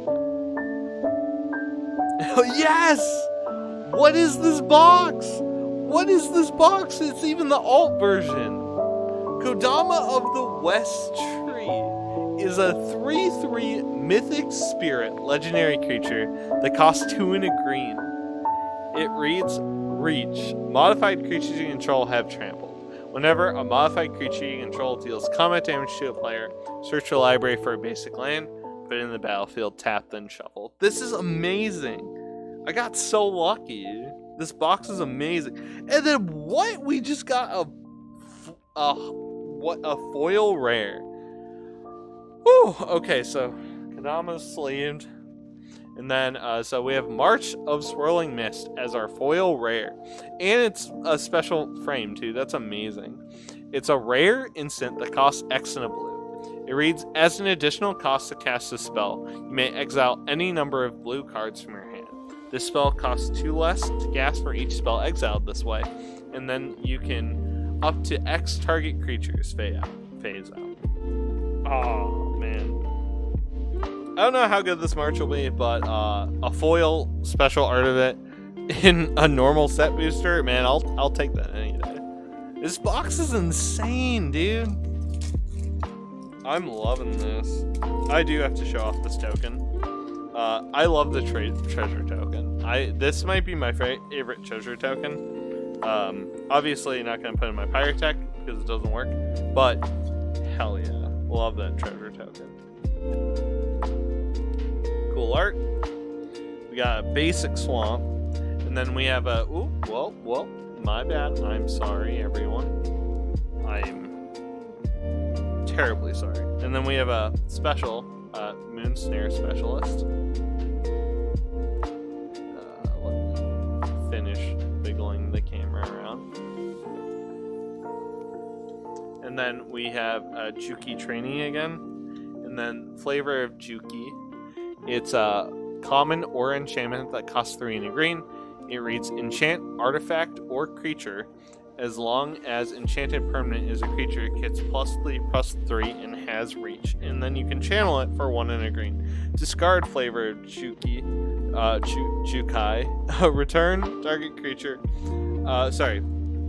Target creature gets +3/+3 and gains Reach until end of turn. So you can either enchant it to give it +3/+3 in Reach, or you can just instantly give it something. +3/+3 in Reach for a turn. The land chooses its own champions. We got through it. So we have a Gift of Wrath. It's a common or enchantment that costs 3 and a red. It reads Enchant, Artifact, or Creature. As long as Enchanted Permanent is a creature, it gets +2/+2 and has Menace. When Gift of Wrath leaves the battlefield, create a 2/2 red spirit creature token with Menace. Really cool art, really cool flavor. And then we have a Lucky Offering. It's a common sorcery that costs a white and reads Destroy target artifact with mana value 3 or less. You gain 3 life.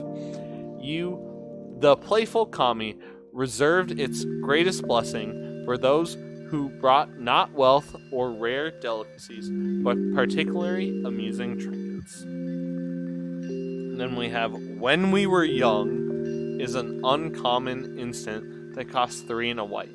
It reads up to 2 target creatures get +2/+2 until end of turn. If you control an artifact and an enchantment, those creatures also gain lifelink until end of turn. Since Imperial custom strictly forbade the Emperor to reveal her name, even to Kaito, her closest childhood friend, she had to suffer him calling her your emperorness for much of their shared youth. That's so sad.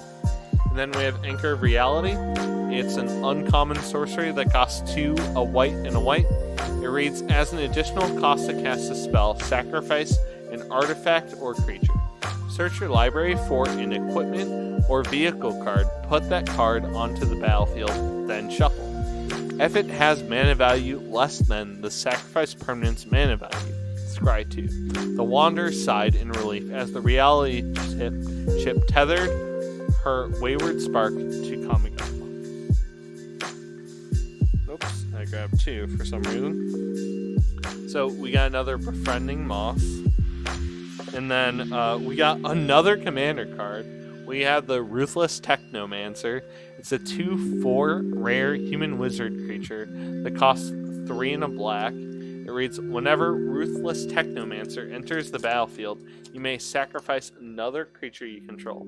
If you do, create a number of treasure tokens equal to that creature's power. It has the activated ability to pay 2 and a black, sacrifice X artifacts, return target creature card with value X or less, where X from your graveyard to the battlefield. X can't be 0. We got through it. And then our normal rare is an Ogre Head Helm. It's a 2/2 rare equipment ogre artifact creature that costs 1 and a red. It reads, equipped creature gets +2/+2. Where Ogre Head Helm or equipped creature deals combat damage to a player, you may sacrifice it. If you do, discard your hand, then draw 3 cards, and it can reconfigure for 3. And we got a foil Moon Circuit Hacker this time. We're getting like all the cool cards. I'm in love with this box right now. I know it's taking us a while to get through all the packs, but it's just awesome. Like, every card is so cool, and we're getting so many wonderful pulls, and everything's great. Cool art card.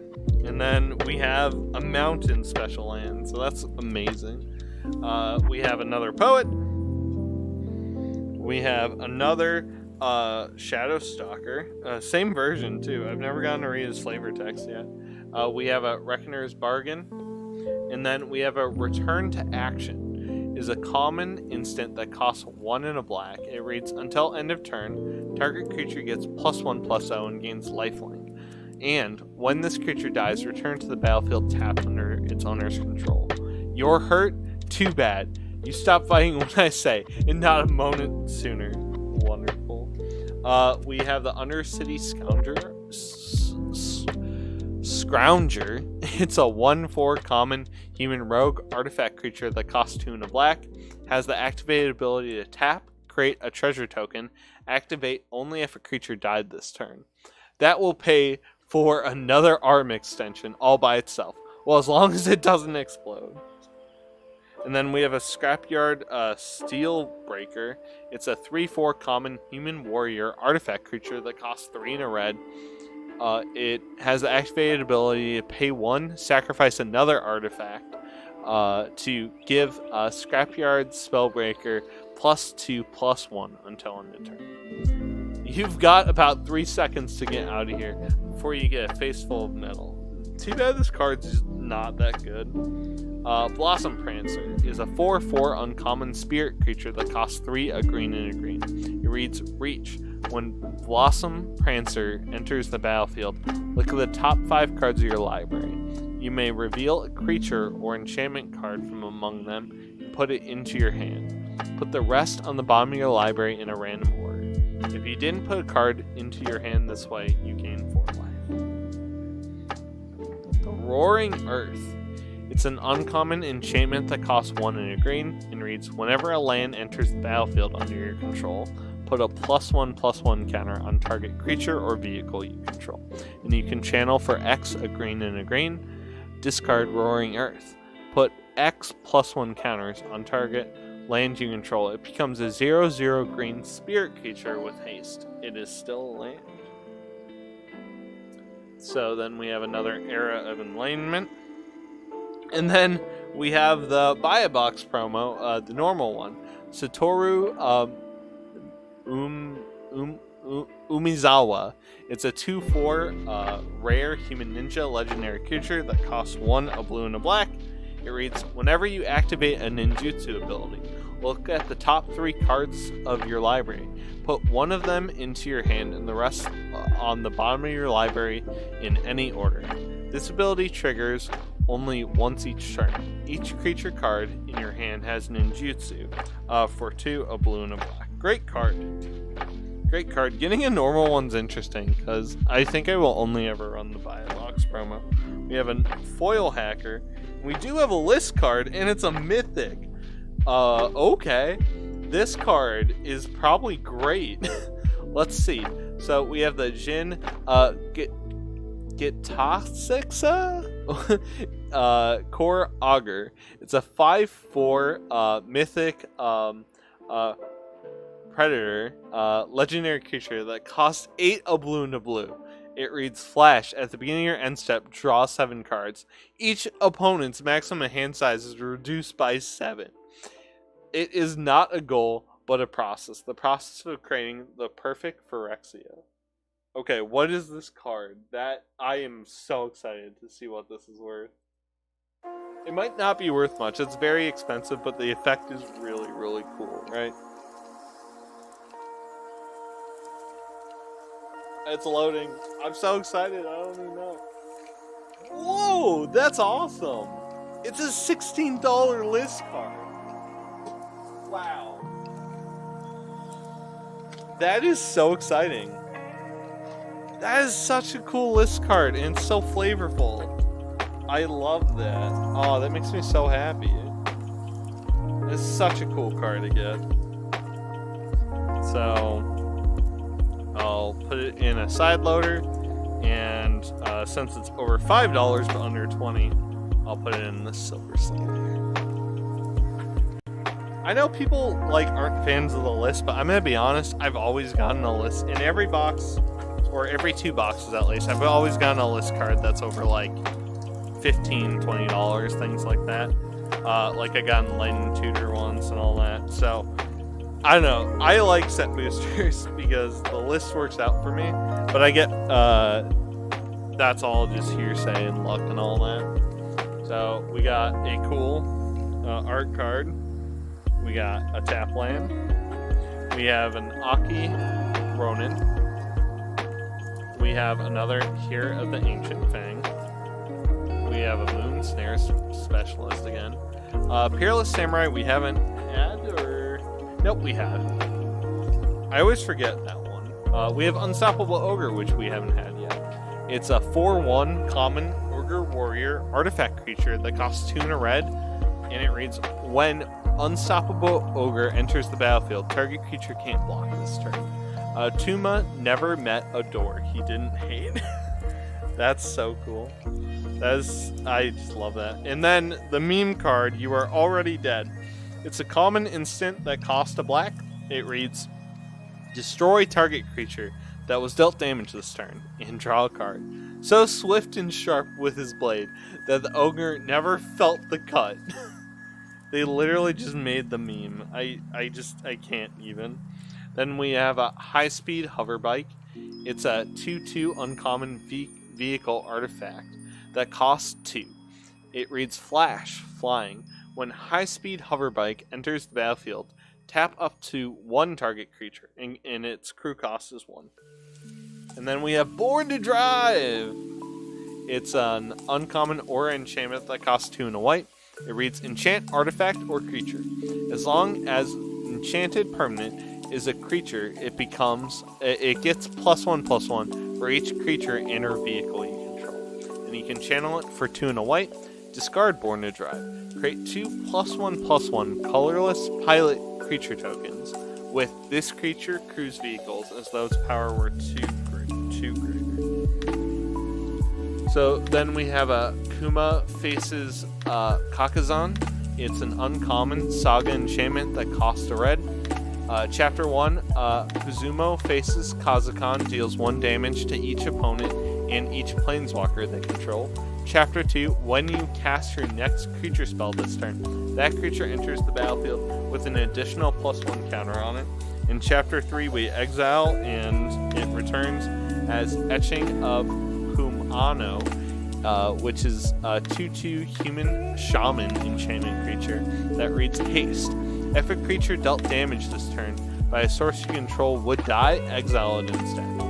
Many Kami came to demand a secret he did not know, and every one of them fell. Nice.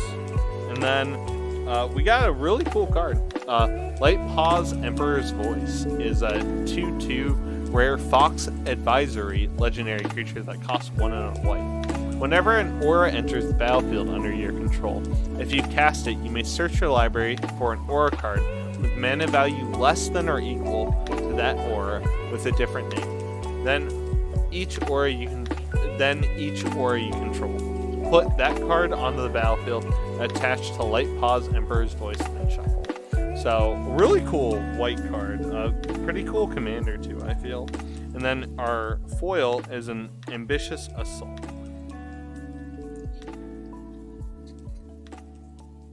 Loving this box, man. We still have quite a few packs left in the box, but I think we'll start picking up speed as we have now seen a lot of cards. We have seen a lot of them. And then we have a minigame.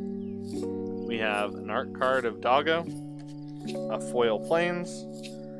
We have a trainee, a Prosperous Thief. We have the Ambusher. Yes, we've definitely seen the Ambusher. Puzzle Maker we haven't seen yet, surprisingly. And that is a Moonfolk Puzzle Maker. It's a 1/4 common Moonfolk Wizard artifact creature that costs 2 and a blue. It reads Flying. Whenever Moonfolk Puzzle Maker becomes tapped, scry 1. Research is hardly the dying serious pastime outsiders make it out to be. And then we have the Guardians of Oboro. It's a 3/4 common Moonfolk Samurai creature that costs 2 and a blue. It reads Defender. Modified creatures you control can attack as though they didn't have Defender. The palace is closed to outsiders. And then we have Futuristic Sentinel. It's a 6/6 common vehicle artifact that costs 3 and a blue. It reads Crew 3. I folded a model in paper first to test the relative tensile strength of the plates. Oops. Then we have a Patchwork Automaton. It's a 1/1 uncommon construct artifact creature that costs 2. It reads Ward 2. Whenever you cast an artifact spell, put a +1/+1 counter on Patchwork Automation. It dwells happily near the ever-burning forges of Sokazan City, crafting small things of beauty from discarded scraps. Oh, that's so cool. Enthusiastic Mechanaut is a 2/2 uncommon Goblin Artificer artifact creature. It costs a blue and a red. It reads Flying. Artifact spells you cast cost 1 less to cast. It reads Greetings, fellow invaders. The Aki shouted, attempting a friendly smile. To her dismay, the greeting was met with only shrieks and alarms being activated. Aww. We have the Long Reach of Night. It's an uncommon saga enchantment that costs 3 and a black. Chapter 1 and 2 are each opponent sacrifices a creature unless they discard a card. And on Chapter 3, it will exile and return as Animus Night Reach. Oh yeah, we read this one. I remember this one because I struggled to read the name both times. And then we got another legendary land. That's amazing. Take Numa Abandoned Mire is a rare legendary land. It can tap for a black and channel for 3 and a black. Discard Take Numa Abandoned Mire to mill 3 cards. Mill 3 cards, then return a creature or planeswalker card from your graveyard to your hand. This ability costs 1 less to activate for each legendary creature you control. So amazing card, probably the second best of the legendary lands, I feel at least. And then we have a foil trainee. On to the next one. Man, we're getting so many good cards here. Oh no, my pack didn't open nicely. Alright. These packs are so easy to open. I don't know what's different about them,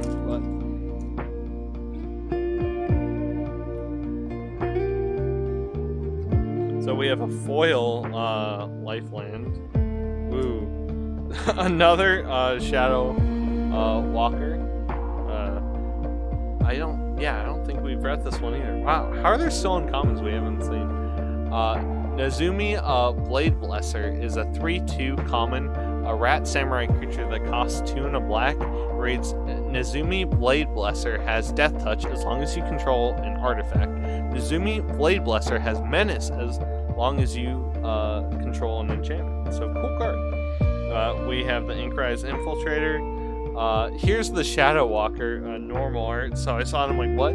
But here is the flavor text. Don't fear the blade, fear the shadows. We've gotten a couple of the normal ones. And then Kyoto's Pursuit is a common sorcery that costs 2 and a black. It reads target creature discards 2 cards. Ninjas and rogues you control gain menace until end of turn. Kyoto knew every rooftop in the city and closed in quickly on his quarry, but he knew nothing of the planar bridge until it was already too late.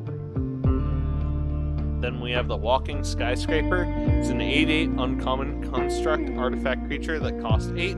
This spell costs 1 less to cast for each modified creature you control and trample. Walking Skyscraper has hexproof as long as it's untapped. Very expensive. Very cool. Then we have the Tawashi Guidebot. It's a 2/1 uncommon construct artifact creature that costs 4. It reads, when Tawashi Guidebot enters the battlefield, put a +1/+1 counter on target creature you control. Has the activated ability to pay 4 and tap. Draw a card. This ability costs 1 less to activate for each modified creature you control.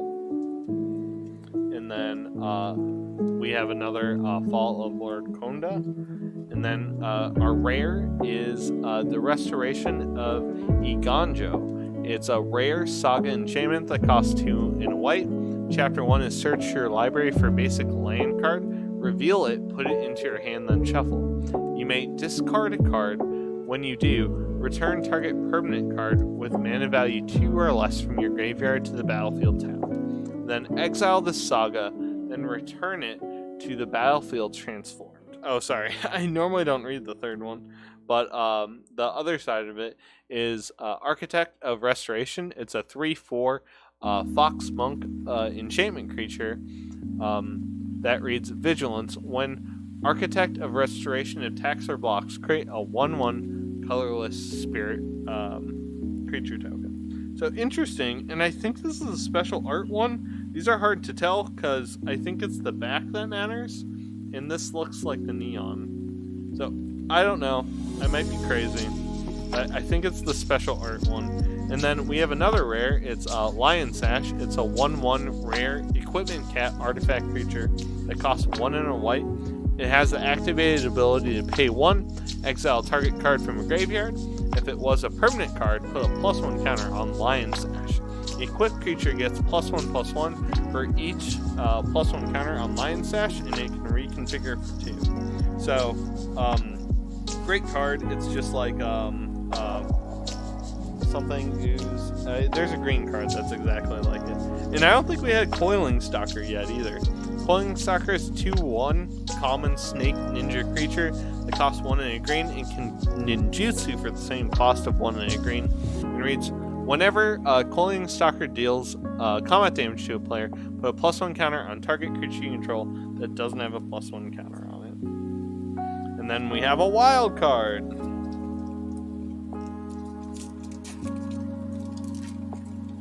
I'm amazed at how little duplication we've had. It's crazy. I know, like, there's a lot of cards, obviously, but so we have this here, and we have a foil Plains. We've gotten 3 foil versions of the cards. It's crazy. And then we have Guardians of Ouroboros again. We have a new card. We have Disruption Protocol. It's a common instant that costs a blue and a blue. Reads, as an additional cost to cast a spell, tap an untapped artifact you control to pay 1. And and then counter target spell. Let's just turn that off, shall we? Great card, and then we have a Short Circuit, which we also haven't seen. It's a common aura enchantment that costs 1 and a blue. Reads Flash, enchant artifact or creature. As long as enchanted permanent is a creature, it gets -3/-0 and loses flying. We have Lethal Exploit. It's a common instant that costs 1 and a black. It reads target creature gets -2/-2 until end of turn. It gets an additional -1/-1 until end of turn for each modified creature you control as you cast this spell. And then we have Virus Beetle. It's a 1/1 common insect artifact creature that costs 1 and a black. It reads when Virus Beetle enters the battlefield, each opponent discards a card. They'll be debugging their code for days before they figure out what happened. That flavor is amazing.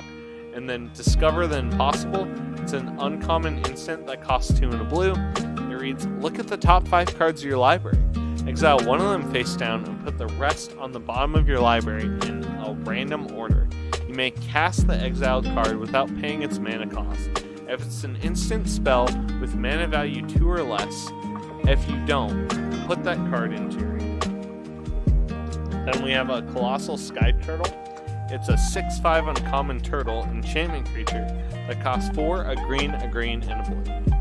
It reads Flying, Ward 2, and has 2 channels. The first is channel for 2 and a green. Discard Colossal Sky Turtle, return target card from your graveyard to your hand. And the other is channel for 1 and a blue. Discard Colossal Sky Turtle, return target creature to its owner. So cool card. We have an Okaba Reckoner Raid. It's a common saga enchantment that costs a black. Chapter 1 and Chapter 2 is each opponent loses 1 life and you gain 1 life. In Chapter 3, it will exile and return as Nezumi, Road Captain. It's a 2/2 Rat Rogue enchantment creature that reads Menace. Vehicles you control have Menace. United by defiant pride in their outsider status, the Nezumi of Okaba Reckoners boasts the most advanced cyber bikes and the best riders of all the Reckoners games. Then we have another Azori's of Many Journeys. Our rare is a Soul Transfer. It's a rare sorcery that costs 1, a black, and a black. It reads choose 1. If you control an artifact and an enchantment, as you cast a spell, you can choose both. Exile target creature or planeswalker, and the other is return target creature or planeswalker card from your graveyard to your hand. And then we have a Tamiyo's Complication. It's completion, is a common aura enchantment. It costs 3 and a blue. It reads Flash, enchant artifact, creature, or planeswalker. When Tamiyo's Completion enters the battlefield, tap enchanted permanent. If it's an equipment, unattach it. Enchanted permanent loses all abilities and doesn't untap during its controller's untap step. Really cool card, great and limited especially. Removal like that's cool, especially in Commander, and that one actually hits Planeswalkers. I don't know if too many other ones do. Great art card. Oh yes, we got a Forest one then. Dookie's Silencer. Did I say Dookie? Dekuchi Silencer is a 2/1 uncommon human ninja creature that costs 1 and a black. It reads Ninjutsu for 1 and a black. Whenever Dekuchi's Silencer deals combat damage to a player, you may discard a creature card. When you do, destroy target creature or planeswalker that player's controls. A really cool card. We have another Sunblade Samurai, but it's the anime version. We have the Greater Tanuki. It's a 6/5 common dog enchantment creature. It costs 4, a green, and a green. It reads Trample and can channel for 2 and a green. Discard Greater Tanuki. Search your library for a basic land card. Put it onto the battlefield tap. Then draw a card. So I kind of like it. It's instant speed ramp, which is cool. The kami permit few mortals to dwell in Juki's forest, but the clever, payful Tanuki are welcome as friends and guardians. We have the Grafted Growth. It's a common or enchantment that costs 2 and a green. It reads, Enchant land. When Grafted Growth enters the battlefield, put a +1 counter on target creature or vehicle you control. Enchanted land has tap. Add 2 mana of any color. Careful Cultivation is a common or enchantment that costs 2 and a green. It reads, Enchant, artifact, or creature. As long as enchanted permanent is a creature, it gets +1/+3 and has reach. And the tap to add 2 green. And then you can channel it for 1 and a green. Discard Careful Cultivation. Create a 1/1 green human monk creature with tap to add 1. Season of Renewal is a common instant that costs 2 and a green. It reads, Choose 1 or both. Return target creature card from your graveyard to your hand, or return target enchantment card from your graveyard to your hand. Pavement ripped like paper as the ancient Kami awoke from her long slumber beneath the sea. Azuri Campton is a 4/3 uncommon human samurai creature. Costs 3, a red and a white. It reads Haste. Whenever a samurai or warrior you control attacks alone, it gets +1/+0 until end of turn for each samurai or warrior you control. So go, show them your fury. We have Reinforced Ronin again, the Modern Age again, and then we have Invoke the Ancients. It's a rare sorcery that costs 1 and 4 green. It reads, Create 2 4/5 green spirit creature tokens. For each of them, put your choice of a vigilance counter, a reach counter, or a trample counter on it. After large sections were clear cut to build Tawashi, the once peaceful Jukri force grew violent, hostile to outsiders. And then we have a foil uncommon that is Awakened Awareness. It's an uncommon or enchantment that costs X a blue and a blue. Reads Enchant, artifact, or creature. When Awakened Awareness enters the battlefield, put X +1/+1 counters on target enchanted permanent. And as long as enchanted permanent is a creature, it has base power 1 and toughness 1. So, interesting card. Alright. Here's our next pack. Amazing art card. Love the art card here. And then we have a Lifeland. We have the Blade Blesser. We have the Ember Keeper. We have the Bearer of Memory again. We have the Puppet. We have the Iron Apprentice. We have the Awakened Awareness. And then we have Story Weaver here. 1 second here. Alright, so Story Weaver. It's an uncommon instant that costs 2 and a green. It reads, choose 1. Put 2 +1 counters on target creature you control, or put 2 lore counters on target saga you control. The next time 1 or more enchantment creatures enters the battlefield under your control this turn, each creature enters with 2 additional +1 counters. So really cool for limited. I like that card. If you got a ton of them. And then Historian's Wisdom is an uncommon or enchantment that costs 2 and a green. It reads Enchant, artifact, or creature. When Historian's Wisdom enters the battlefield, if enchanted permanent is a creature with the greatest power amongst creatures on the battlefield, draw a card. As long as enchanted permanent is a creature, it gets +2/+1. And then we have the Modern Age again. And then we have another Invoke. We have this time Invoke Calamity. It is a rare instant that costs 1 and 4 red. It reads, you may cast up to 2 instant and sorcery spells with mana value 6 or greater from your graveyard and or hand without paying their mana cost. If those spells will be put into your graveyard, exile them instead. And then you exile Invoke Calamity. And then we have an uncommon foil, Upriser Renegade, is a 1/3 uncommon human samurai creature that costs 1 in a red. It reads Upriser Renegade gets +2/+0 for each other modified creature you control. My streets, my rules. You pick the wrong neighborhood for a fight. We're getting to the bottom, and we have so many cool cards and very little duplicates. It's kind of crazy. Alright.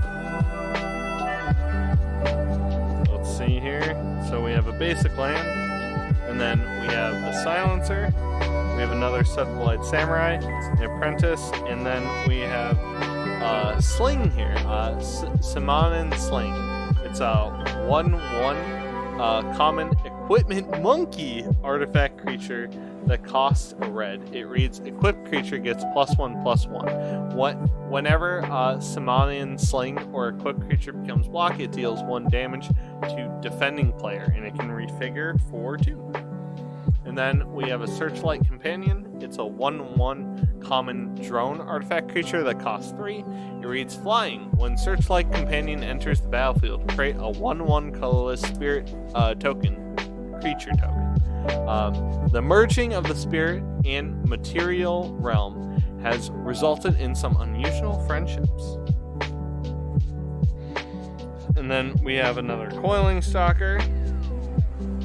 We have one of the shrines. It's Goshentai of Shared Purpose. It's a 1/3 uncommon shrine legendary enchantment creature. It costs 3 and a white. It reads Vigilance. At the beginning of your end step, you may pay 1. If you do, create a 1/1 colorless spirit creature token for each shrine you control. Then we have a Roadside Reliquary. It's an uncommon land that can tap for colorless and has the activated ability to pay 2 and tap, sacrifice Roadside Reliquary, draw a card if you control an artifact, draw a card if you control an enchantment. And then travelers who leave an offering may pass freely through the forest's Kami's domain. And then we have another Reach Skyward. And then we have a March of Otherworldly Light. Is our rare. It's a rare instant that costs X and a white. It reads, as an additional cost to cast a spell, you may exile any number of white cards from your hand. This spell costs 2 less to cast for each card exiled this way. Exile target artifact, creature, or enchantment with mana value X or less. And then we have a Spin Wheel Kick, and then another list card. So, Call of the Nightwing. It's an uncommon sorcery that costs 2, a blue and a black, and reads, put a 1/1 blue-black horror creature card with flying onto the battlefield. It has Cipher, which is, then you may exile this spell card encoded on a creature you control. Whenever that creature deals combat damage to a player, its controller may cast a copy of the encoded card without paying its mana cost. So basically, you play it, you get the 1/1 with flying on the battlefield, and then whenever the card you combine this with deals combat damage, you get another 1/1 blue flying creature. Not gonna expect much from this one, but let's see.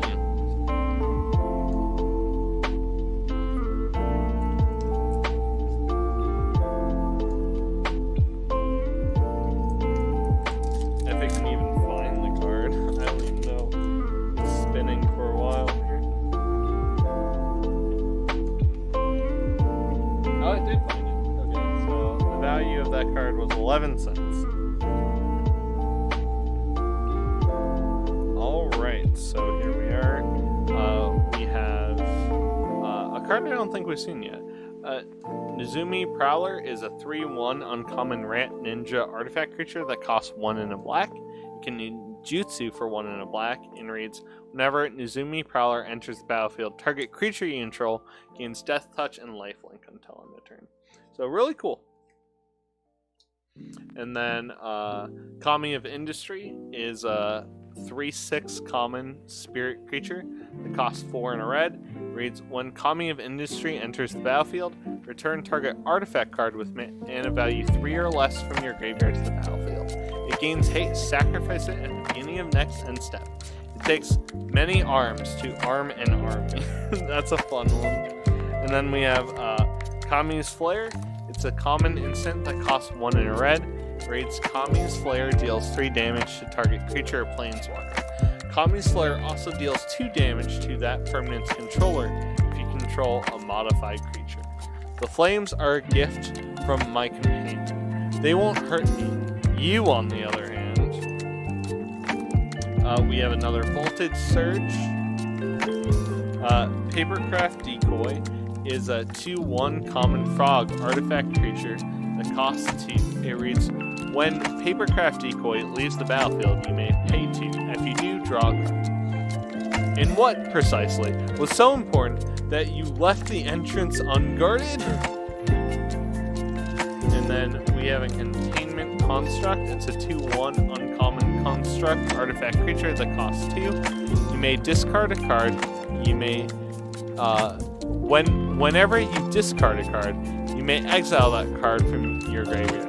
If you do, you may play that card this turn. Automated units are deployed to stabilize merge sites deemed too dangerous even for trained ancestors. And we have Thirst of Knowledge, a good reprint. It's an uncommon instant that costs 2 and a blue. It reads draw 3 cards unless you discard 2 cards unless you discard an artifact. Knowledge is the universal currency of the metaverse. It is power, it is freedom, it is possibility itself. So then we have a Twin Shot Sniper. It's a 2/3 uncommon Goblin Archer artifact creature that costs 3 and a red. It reads Reach. When Twin Shot Sniper enters the battlefield, it deals 2 damage to any target. You can channel for 1 in a red. Discard Twin Shot Sniper. It deals 2 damage to any target. Pierce the heart. Pierce the head. Even the mightiest fall down dead. Then we have Life of Toshiri Umizawa. It's an uncommon saga enchantment that costs 1 and a black. Chapter 1 and Chapter 2 are read choose 1. Target creature gets +2/+2 until end of turn. Target creature gets -1/-1 until end of turn, or you gain 2 life. And on Chapter 3, it exiles and comes back as... Oh yeah, we had this one. I do remember it. Sorry about that. And then we have Jugon Defends the Temple. It's a mythic saga enchantment that costs 2 and a green. Chapter 1 is create a 1/1 green human monk creature token with tap to add 1 mana.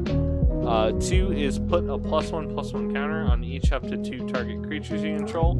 And then Chapter 3, it'll exile and return as Remnant of the Rising Star. It's a 2/2 Dragon Spirit enchantment creature that reads Flying. Whenever another creature enters the battlefield under your control, you may pay X. When you do, put X +1 counters on that creature.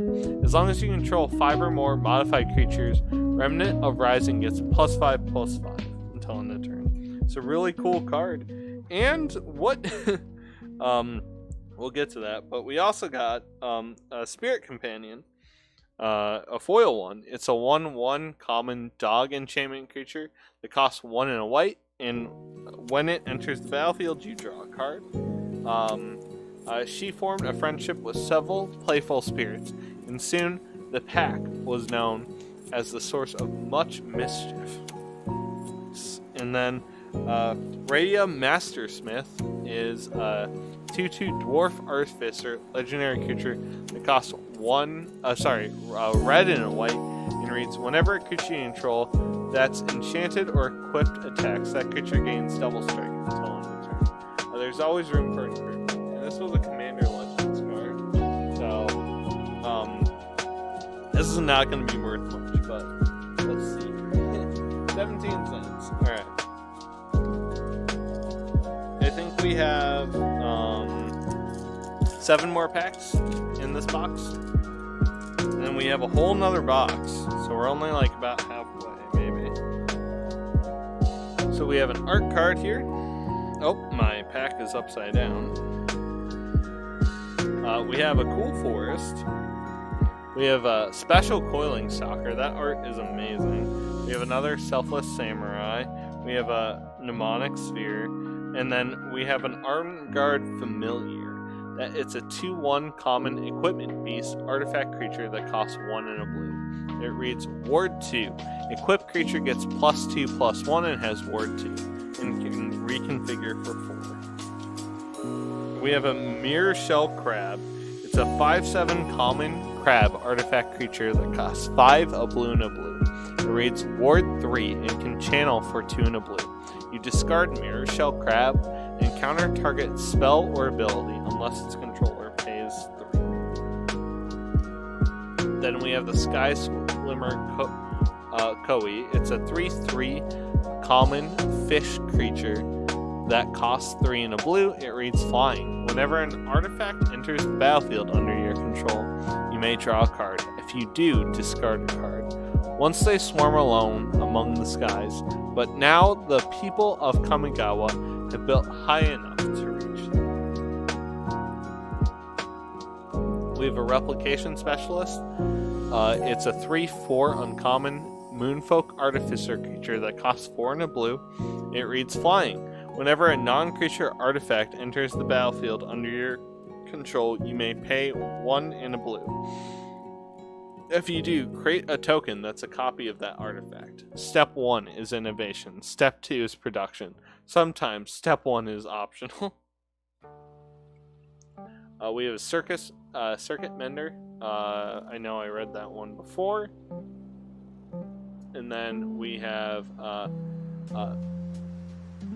Mick Oko's Reign of Truth. It's an uncommon saga enchantment that costs 1 and a white. It reads Target creature gets +1/+1 until end of turn for each artifact and enchantment you control. And that's Chapter 1 and Chapter 2. In Chapter 3, it will exile and return as Portrait of Miyoko. It's a 0/0 human noble enchantment creature. Portrait of Miyoko gets +1/+1 for each artifact or enchantment you control. Long ago, as the first mortal to bond with Kodai, Miyoko Konda brought an end to the Kami War and guided Kamigawa into an age of truth and harmony. And then our rare is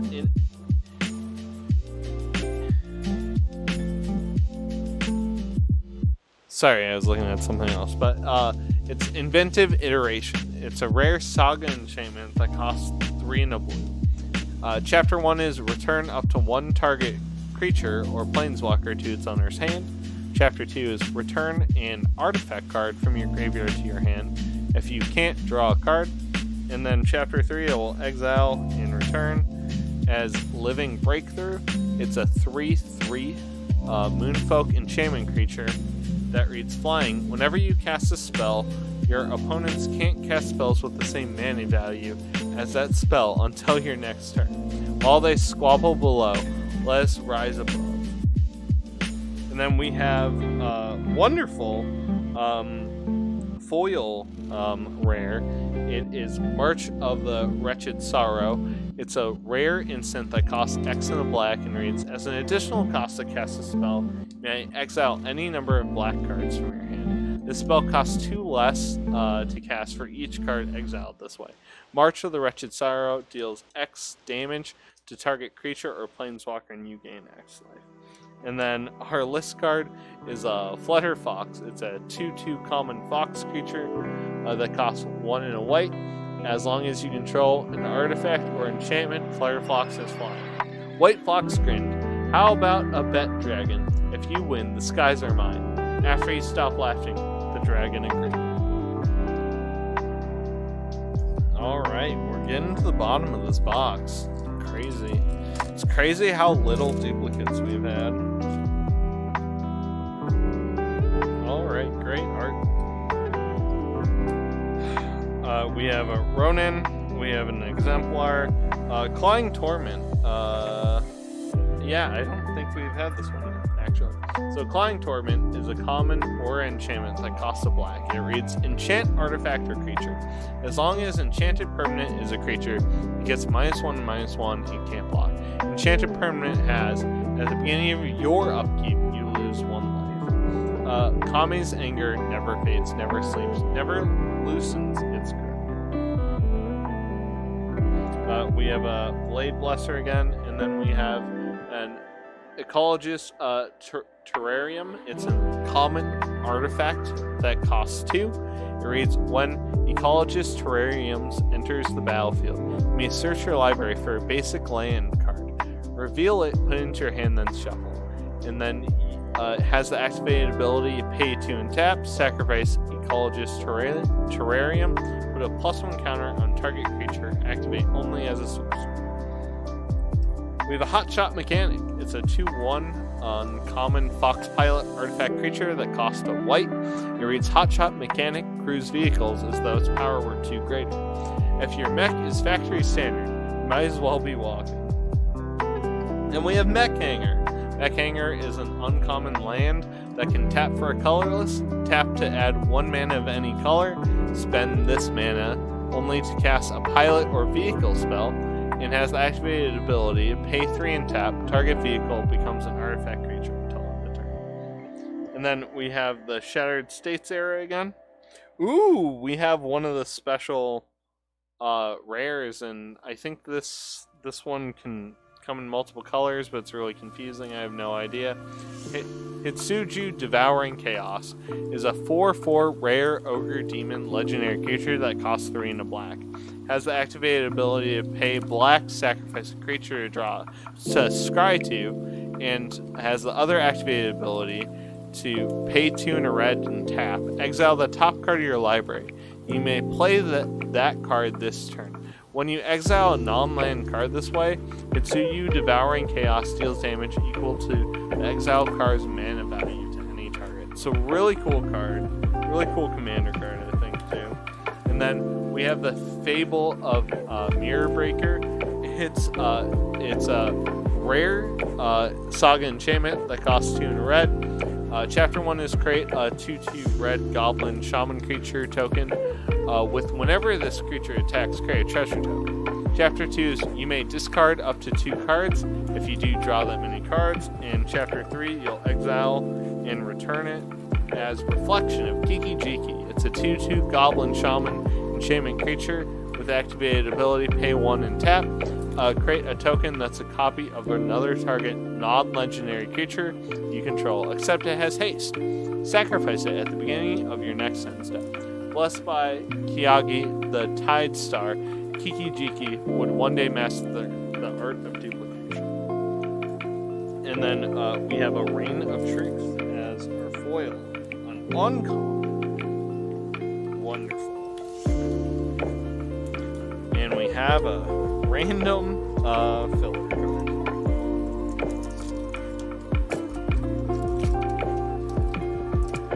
Alright. The back here is a minigame.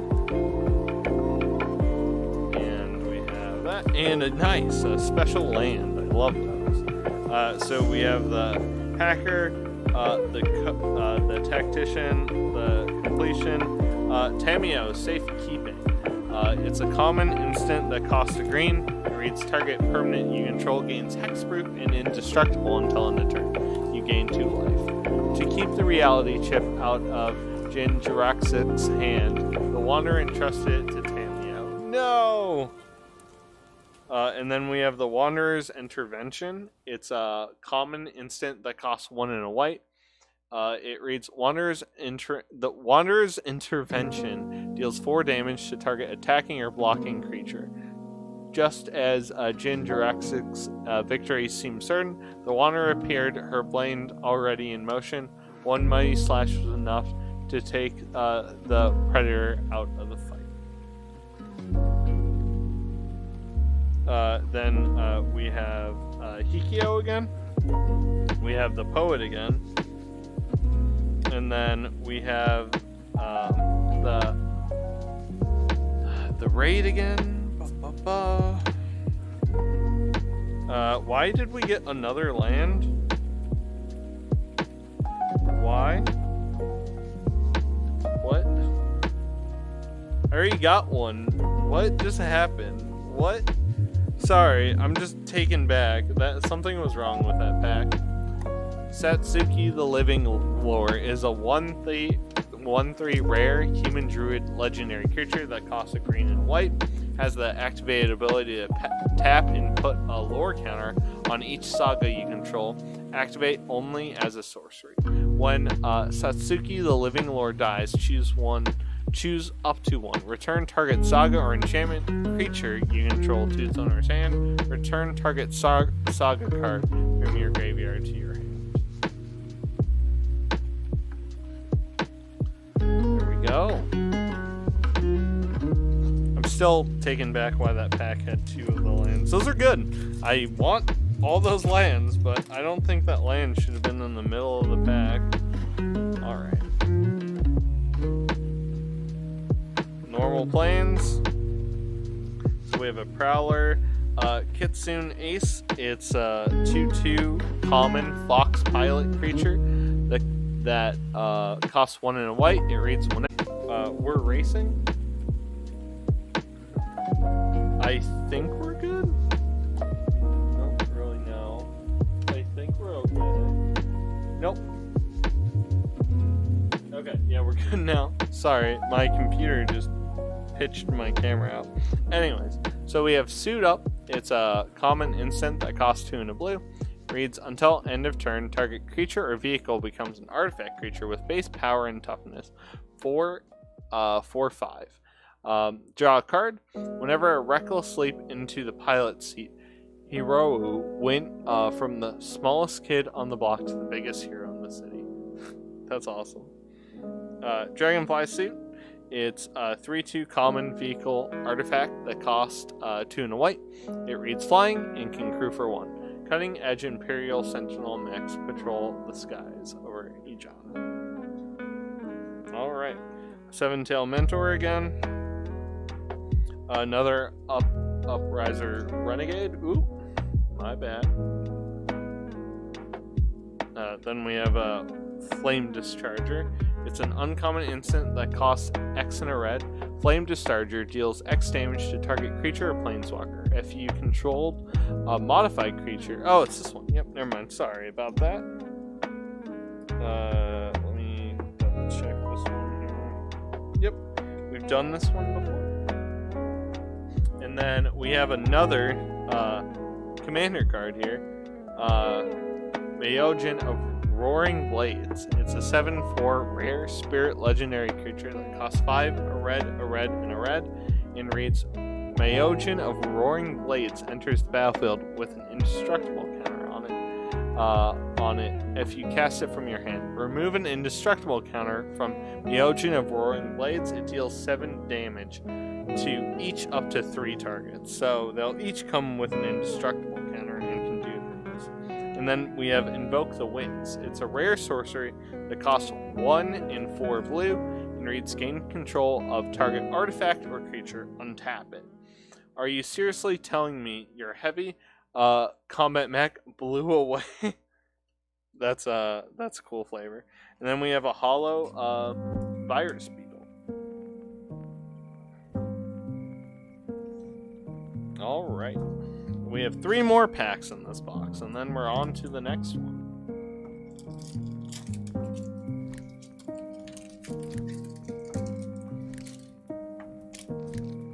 All right, here. So we have a token. We have a cool art card, a foil land. We have a Fang, another Shadow Walker. We have a Sling, a Searchlight, a Coil Stalker, another Hare, Unforgiving one, and finally a new card. So, 1 second here. Alright, so we have an Enormous Energy Blade. It's an uncommon equipment artifact that costs 2 and a black. It reads, equipped creature gets +4/+0. Whenever Enormous Energy Blade becomes attached to a creature, tap that creature, and it equips for 2. Heavy, maybe for you. Oops, sorry about that. And then we have another Life of Azumari, and then we have a rare is Ryu, Storm's Edge. It's a 3/3 rare human samurai legendary creature that costs 2, a red and a white. First strike. Whenever a samurai or warrior you control attacks alone, untap. If it's the first combat phase on the turn, there's an additional combat phase after this phase. The Tempest is the only ally I need. And then our rare is another Blade Blizzard Kiss. And I think I said rare. I meant foil. Hopefully everyone followed.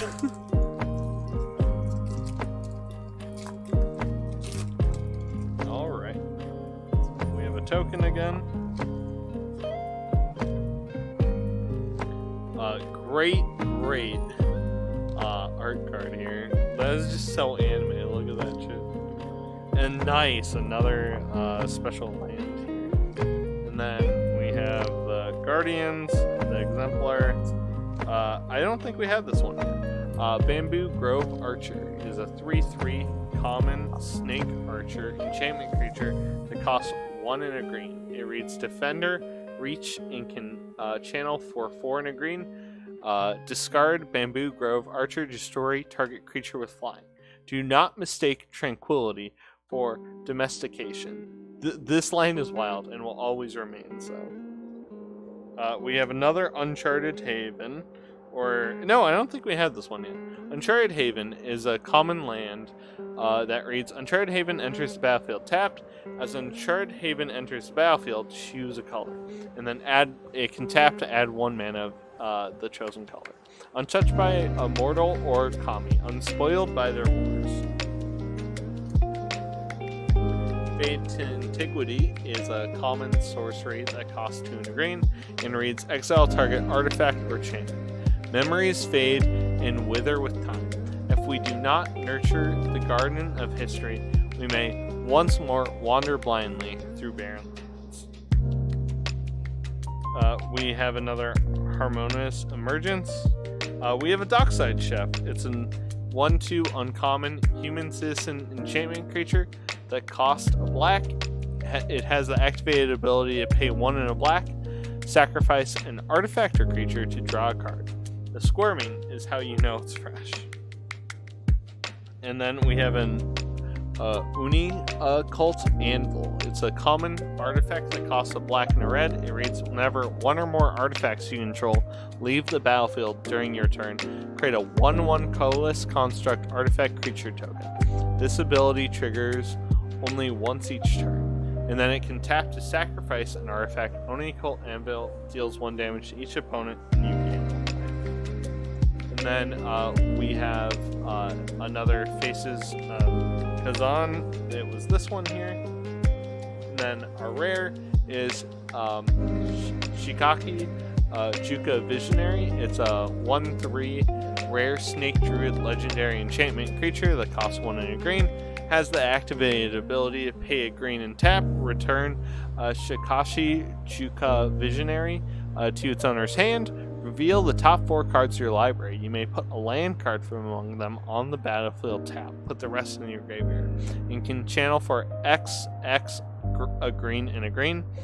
Discard Shikaki. Return X target non-land cards from your graveyard to your hand. And then we have another Tales here. Tales of Master Seshiro. I love that card in my pre-release. And then we have the last pack of the box here.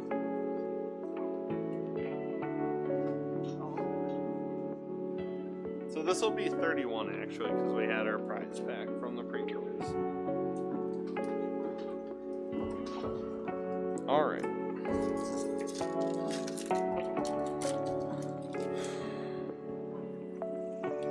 A mini card, a mini game card. And then we have an art card, another specialty land. Woo! Sick, actually. And then we have the Hacker, another Spirited Companion, We have not gotten this card. I know that because I was wondering when we'd get it. It's a 2/3. It's a Golden Tail Disciple. It's a 2/3 common Fox Monk enchantment creature that costs 2 and a white, and it reads Lifelink. Students of the Kitsune-led Golden Tail Academy in Ijano are unparalleled in both martial arts skill and dedication to the Imperial cause. Then we have the Regent's Authority. It's a common instant that costs a white. It reads, target creature gets +2/+2 until end of turn. If it's an enchantment creature or a legendary creature, instead put a +1 counter on it and it gets +1 until end of turn. Both her spark pulled her away again. The Emperor appointed the wise Lightpaw to guide Kamigawa in her absence. So we also have Ancestor's Arrest. It's a common aura enchantment that costs 2 and a white. It reads Enchant Permanent. Enchanted permanent can't attack, block, or crew vehicles. Its activated ability can't be activated unless they're mana abilities. Then we have the Okobi Salvage. It's an uncommon sorcery that costs 4 and a black. It reads return target creature or vehicle card from your graveyard to the battlefield. Then put 2 +1/+1 counters on that permanent if you control an artifact or an enchantment.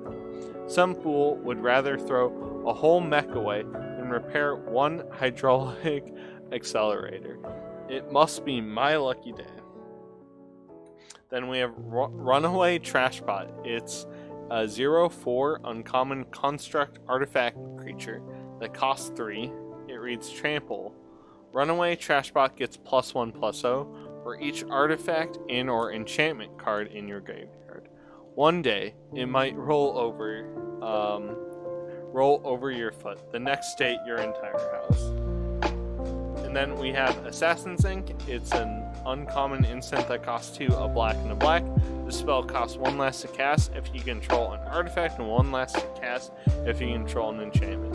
And reads, destroy target creature or planeswalker. A Reckoner always has another trick up their sleeves. Or as their sleeves. And then, I think we have another Reign of Truth. What's the backside of this again? Yep, another Reign of Truth. And then our rare is Scrap Wielder. It's a 3/3 rare Goblin Artificer creature that costs 2 and a red. Has the activated ability to tap, sacrifice an artifact with mana value X, return target artifact creature with mana value X or less, where X from your graveyard to the battlefield. It gains haste until end of turn. This big metal guy makes some amazing wind chimes. And then we have a foil Reckoner Shakedown. So awesome. Let me set this aside and we'll clean some stuff up here. But we got a ton of stuff here. So let me kind of zoom out for a moment. And then let me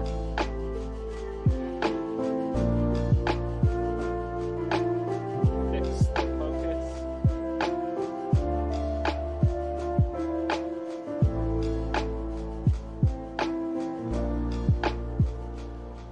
So yeah, we got a ton of cards. We got a ton of the specialty lands. Some of them are foil. We got like 3 foils, so that's awesome. A ton of art stuff. Great.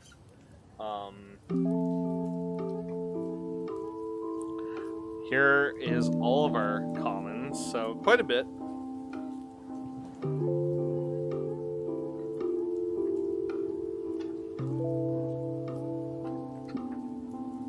Then here are the uncommons. A decent amount here too. And then our big pull. And then we have a ton of rares as well. So overall, I think we did awesome. We got a ton of mythics and a ton of the commander cards. And we also pulled, that is a really good list card. So we know it's going to be a great card still. And I'm really happy with our first box. So give me 1 second here. I'm just kind of cleaning up a little bit. While we move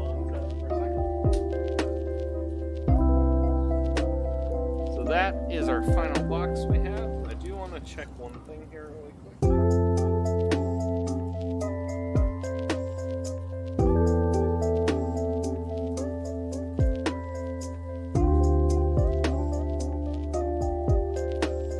Okay, cool. I am going to go get water and be right back.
All right. Cool, we're back, and we're gonna do one more box, and then I have something small and a surprise. So we'll do that here right after this box. This box should go quite a bit faster, just because we will have seen a ton of these cards already.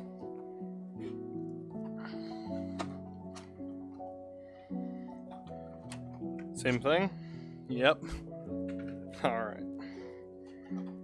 How does this even work? How do you even do this? Oh, like that. Cool. It just folds in. Nice. Alright. So let me...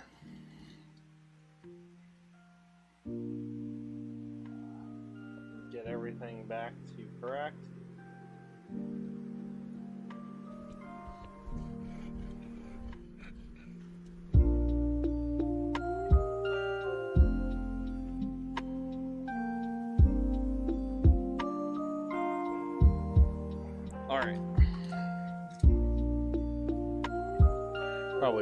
close, we will tell way more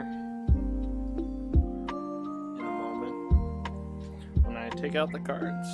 Oh. Whoops. Alright, let's see here.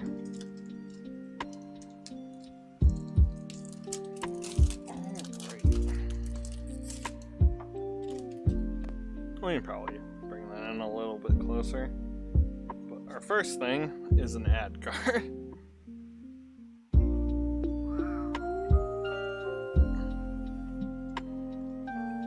Give me 1 second to...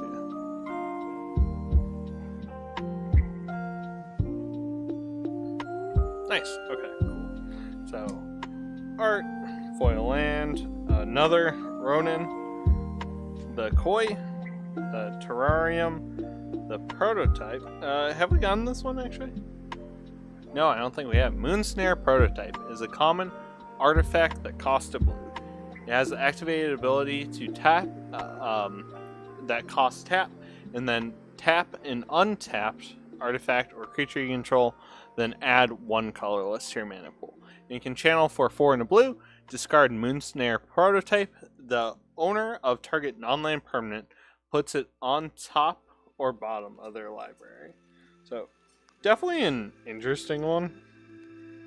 And then we have another network terminal, another Mender, Malice. I don't think we had this one yet. So, Malice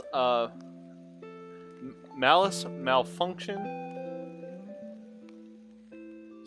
Yeah, no, it looks fine.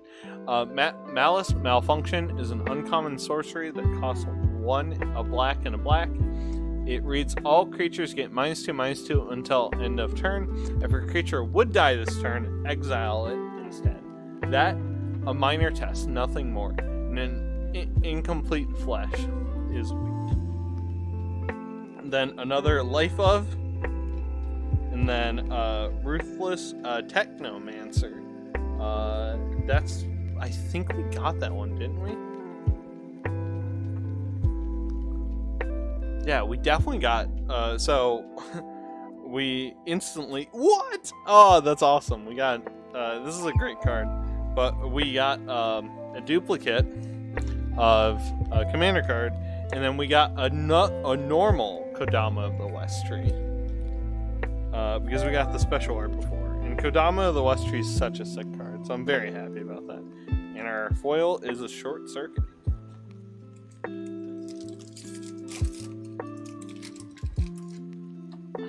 So, a token.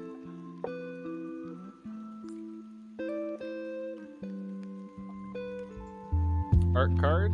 Ooh, cool art card. Nice, a special land. Then we have a Seven Tail, another Hacker, a Decoy, a Song Shaper, another Centipede, Shakedown, another... Have we gotten this one? No, I don't think so. So, Tempered in Solitude is an uncommon enchantment that costs 1 in a red, and it reads, whenever a creature you control attacks alone, exile the top card of your library. You may play that card this turn. Many Master Samurai make pilgrimages deep into the Sotosan Mountains, where they train and meditate in silence, hoping to commune with the lava kami. Maybe we did. I kind of remember reading the flavor. So, Zori Captain, and then we have another Tales of here. And then our rare is Greasefang Okuba Boss. And we had the special art before. So, interesting.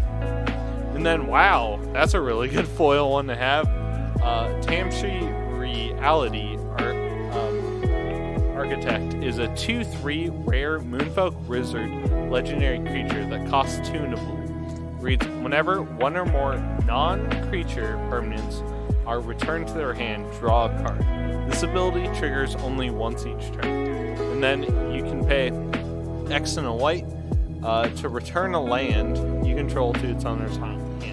And then return target artifact or enchantment card with mana value X or less from your graveyard to the battlefield. Activate only as a sorcery. And that as a foil is really cool, because I think you can make a really cool Azorius deck. Some white-blue good stuff with some cool recursion. A cool theme, I think. So, we got a pilot there. Land card, art card, and it's even crimped. That's cool. And then a foil forest, nice.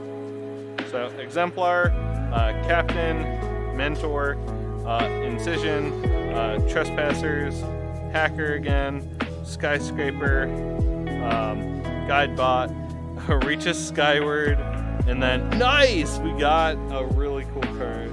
So, give me 1 second as I sort through everything we just opened, but everyone else can be excited about that. So, Nashi Moon Sage's Scion? I'm gonna go with Scion, I guess. Is a 3/2 mythic rat ninja legendary creature that costs 1 a black. It reads ninjutsu for 3 and a black, and when Nashi Moon Sage's Sword deals combat damage to a player, exile the top card of each player's library. Until end of turn, you may play one of those cards. If you cast a spell this way, pay life equal to its mana value rather than its cost. Such a cool card. And then our foil is a Seismic Wave. Really happy about that one. But also, give me 1 second here. My camera isn't as nice as it was before I got on, so I want to kind of mess around with it.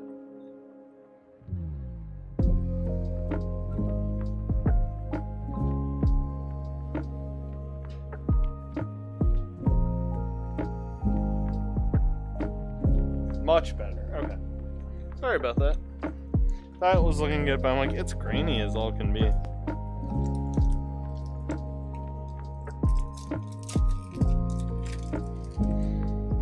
Alright. So, awesome art card, right? Nice! An awesome alternate art. So, Imperial Subduer. I don't think we got the special art for it, but I know we read it. Virus Beetle. Spirited Companion, love it. Golden Tail, an Authority. Silver Fur. Preposterous Thief we have not had, though. So, Preposterous Thief is a 3/2 uncommon human ninja creature that costs 2 and a blue. Reads ninjutsu for 1 and a blue. And whenever one or more ninja or rogue creatures you control deal combat damage to a player, create a treasure token. So pretty cool. Interesting card. And then we have another Reality Heist, another Raid, and then our rare is a Spring Leaf Avenger. It's a 6/5 rare insect ninja creature that costs 3, a green and a green, and then can ninjutsu for 3 and a green. It reads, whenever a Spring Leaf Avenger deals combat damage to a player, return target permanent card from your graveyard to your hand. And then our foil is a Futuristic Operative. And then we have Pyroclasm. I think it's a common. It might be uncommon. We'll have to see. Sorcery that costs 1 and a red. It reads, Pyroclasm deals 2 damage to each creature. Chaos does not choose its enemies. I'm gonna scan this one just because that card just seems interesting to me. But I have no idea if it's worth anything at all.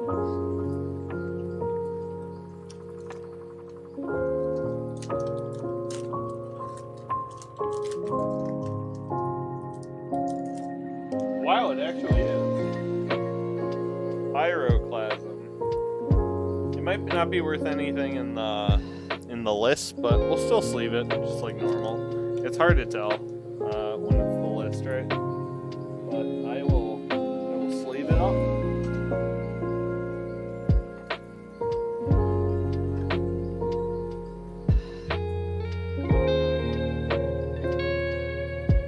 $3 list card, I guess? Maybe? I don't know.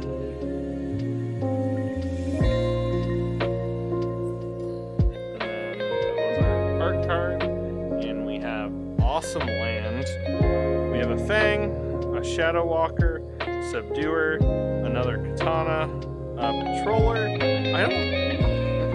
I think we had it very early on. Yes, be proud, you know, I remember. Sunblade Samurai, Awaken Awkwardness, Story Weaver, another Raid, and then another.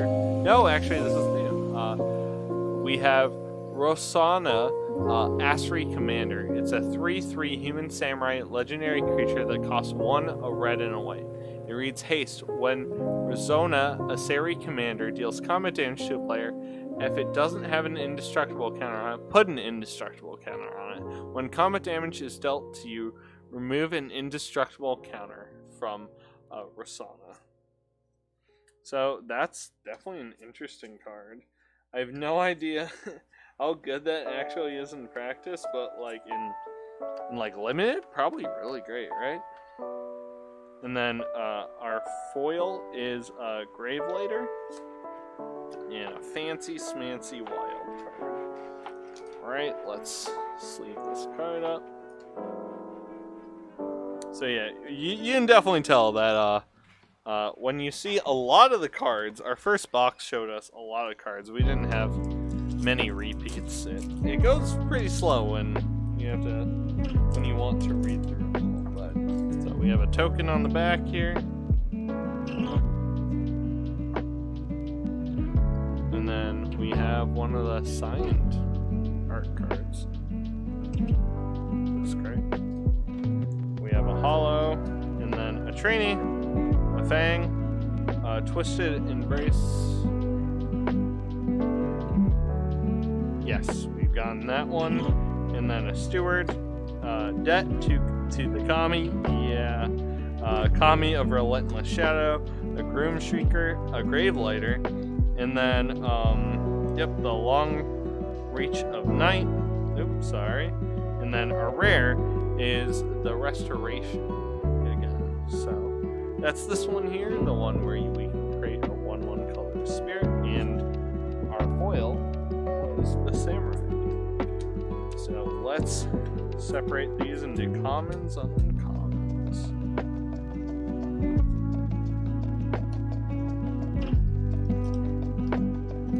There's another saga that like the first step is like search a plains, and the second one is like create a wall, but the third part is like gain 2 life. It's pretty like inconsequential, and people still thought that was like a little bit okay, especially in like cheaper formats and like Commander or whatever, like if you're on a super budget deck. So yeah, that's super interesting. Okay, art card, 2 land. We have the Hacker, Iron Apprentice, the Sling, the Companion, the Stalker, the Covert Tactician, Future Operative, we did have, because I remember explaining the weirdness of that card. Blaze Blizzard, we had a lot of the special arts for. Behold the Unspeakable, we did have too. And then we also had this one, the Jund Defender. It's a mythic though, so I will gladly take more. And then our foil is another Fang. And then we have a split card, the lovely split cards. We have Night and Day. Night is an uncommon instant that costs a black and reads target creature gets -1 until end of turn. Day is an uncommon instant that costs 2 and a white. It reads creatures target player control get +1/+1 until end of turn. So let's look at that card. I have no idea. That one is just kind of a wild one to me right now. So let me finish sorting through these.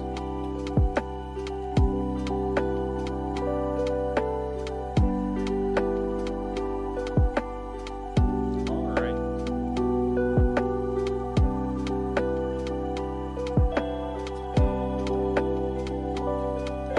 Start opening up the next one while we search for Night and Day. Maybe another list card here. Who knows? Hold on. That didn't work. I'll try one more time. If not, we'll just search for it on TCG.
asshole. You ready?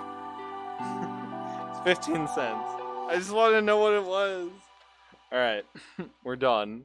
Can now just move on. Whoa, that one has like just a Planewalker stamp on it for like the art version. That's cool. Alright, so we have the training.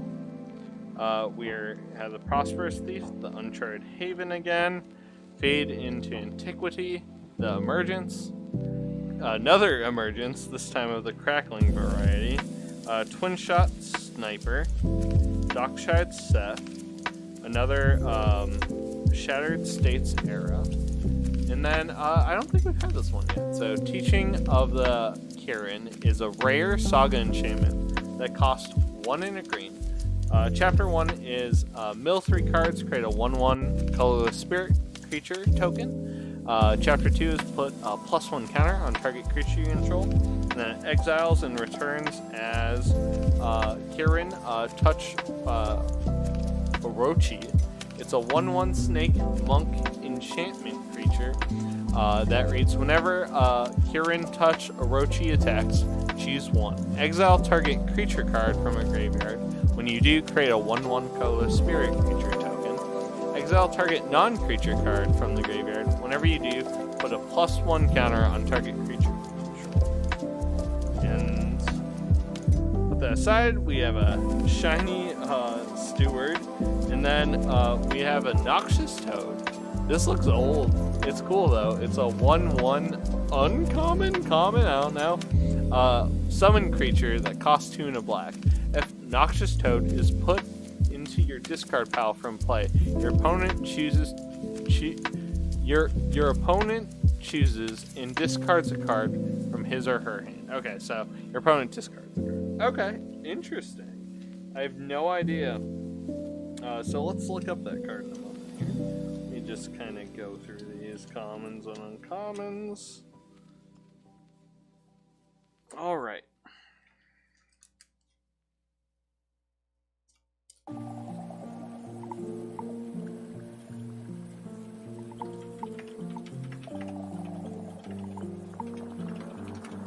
All right, Noxious Toad. Let's see. Noxious. All right, we'll scan that one as I start getting the next one. Well, yeah, that one is actually worth a little bit. Once again, that is maybe like the original card, but I'll still sleeve it. The original card might be worth more just because it's older, but I'll still sleeve this one.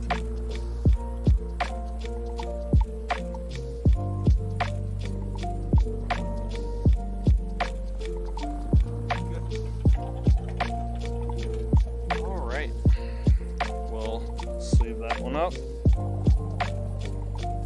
If I can figure out how my sleeve works. Alright, there we go.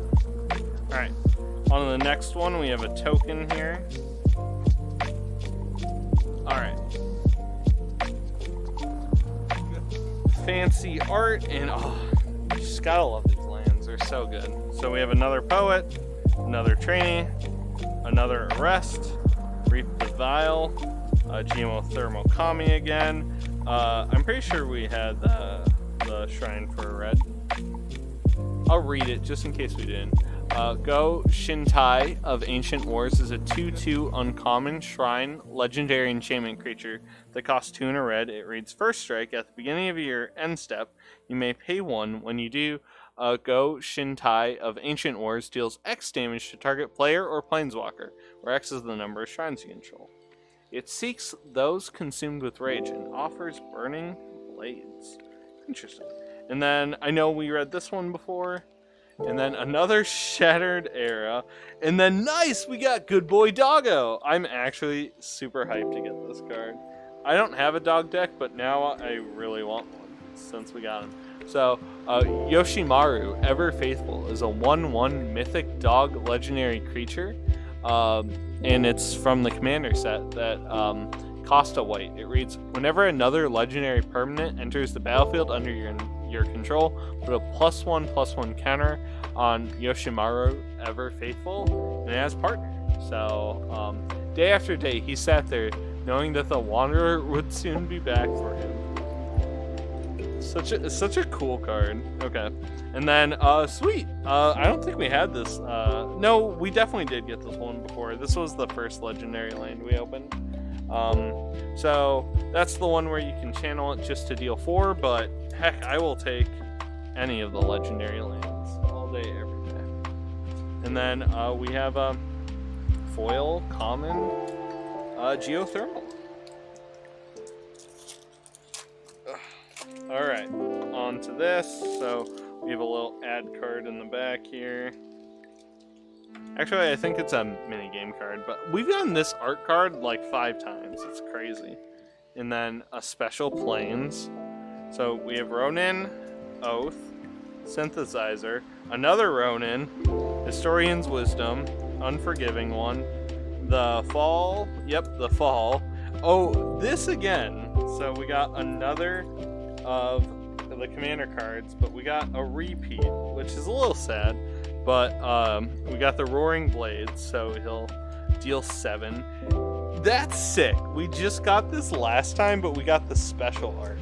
So this is the same legendary planes, basically, but this is the special art one. That one looks amazing.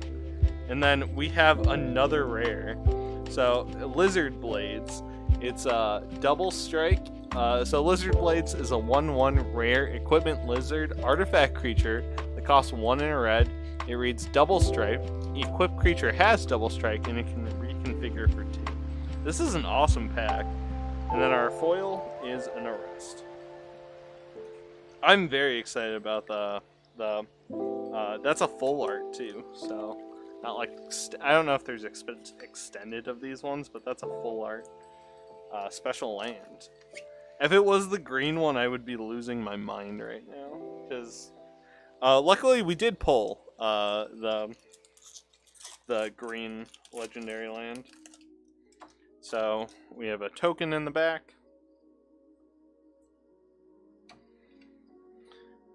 We have a fancy smancy art card, another planes. So we have the Hacker, the Disruptor, the Specialist, the Puzzle Maker, all blue, Oboro, a Ronin, Hiko, the Poet, Befriending the Moss, and then we have a Mindlink Mech. So Mindlink Mech is a 4/3 rare vehicle artifact that costs 2 in blue. It reads flying.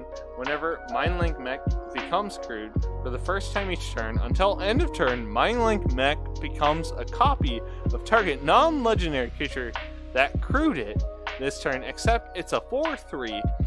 It's a vehicle artifact in addition to its other types, and it has flying. Long story short, most of the time probably won't matter, especially in limited. Some of the time could matter, but the sad thing is it has to be what crewed it. So it could have a cool effect though. Really interesting one. And then Inkrise Infiltrators, an amazing art card. And that getting a foil of the alternate is like hella sick actually. Like look, those wings are awesome. Cool.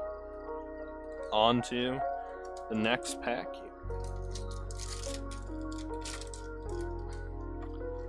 Alright, no token.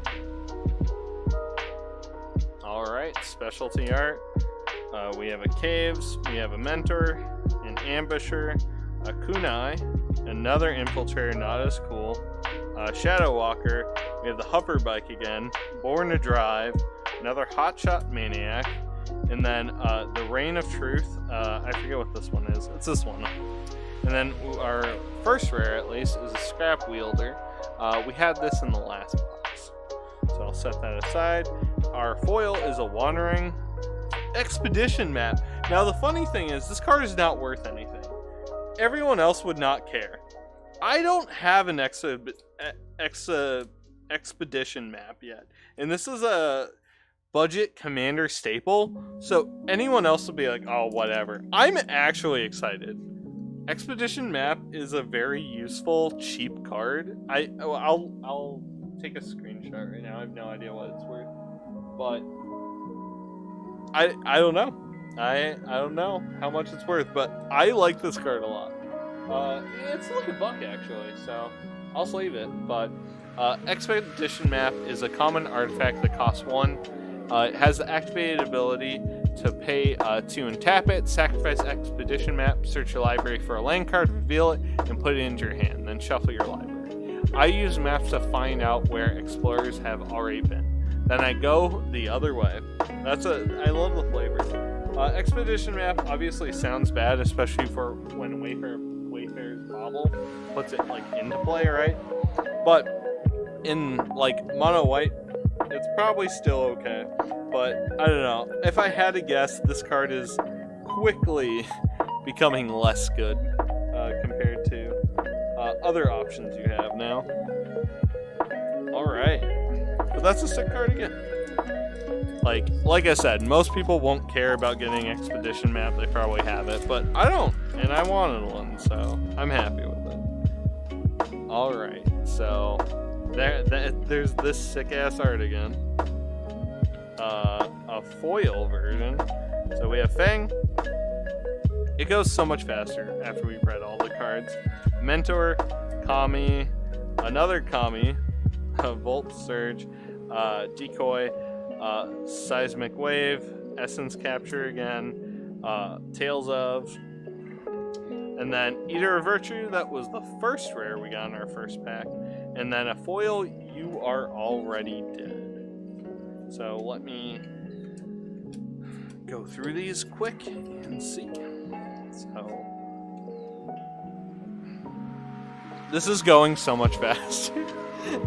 I have read every card, right, that we've seen, and it's just, whew, it gets tiring. And we just had, up until the last few packs of the first box, we were reading, I would say, more than half the cards, so we just didn't have many duplicates. So we have a token, so I'll grab that, and then here we go. Fancy art into a standard lifeland. So we have a Peerless, we have a Stalker, we have an Automated Artificer. I don't think we had this card, did we? I don't think we did. I'm going to read it. Automated Artificer is a 1/3 common Artificer artifact creature that costs 2. It has the activated ability tap and add a colorless. Spend this mana only to activate an ability or cast an artifact spell. I sometimes watch them build more of their kind and wonder, will there come a day when they no longer need us? Well, we have the automation dude in the set who clearly proved that that is already the case now. Light the Way, Flame Discharge again. This one I know we didn't have because it's one of the uncommons that is already a little bit higher in price, so it's probably gonna fall, right? But it's Invigorating Hot Springs. It's a uncommon enchantment that costs 1, a red and a green. It reads Invigorating Hot Springs. Enters the battlefield with 4+1 counters on it. Modified creatures you control have haste, and it has the activated ability, remove a +1/+1 counter from Invigorating Hot Springs, put a +1 counter on target creature you control. Activate only as a sorcery and only once each turn. So it's definitely an interesting card. I get why it's worth a little bit more. And Befriending the Moss, and then Weaver Harmony. We don't have this one yet, actually. Weaver of Harmony. Give me 1 second. Did your ball go under?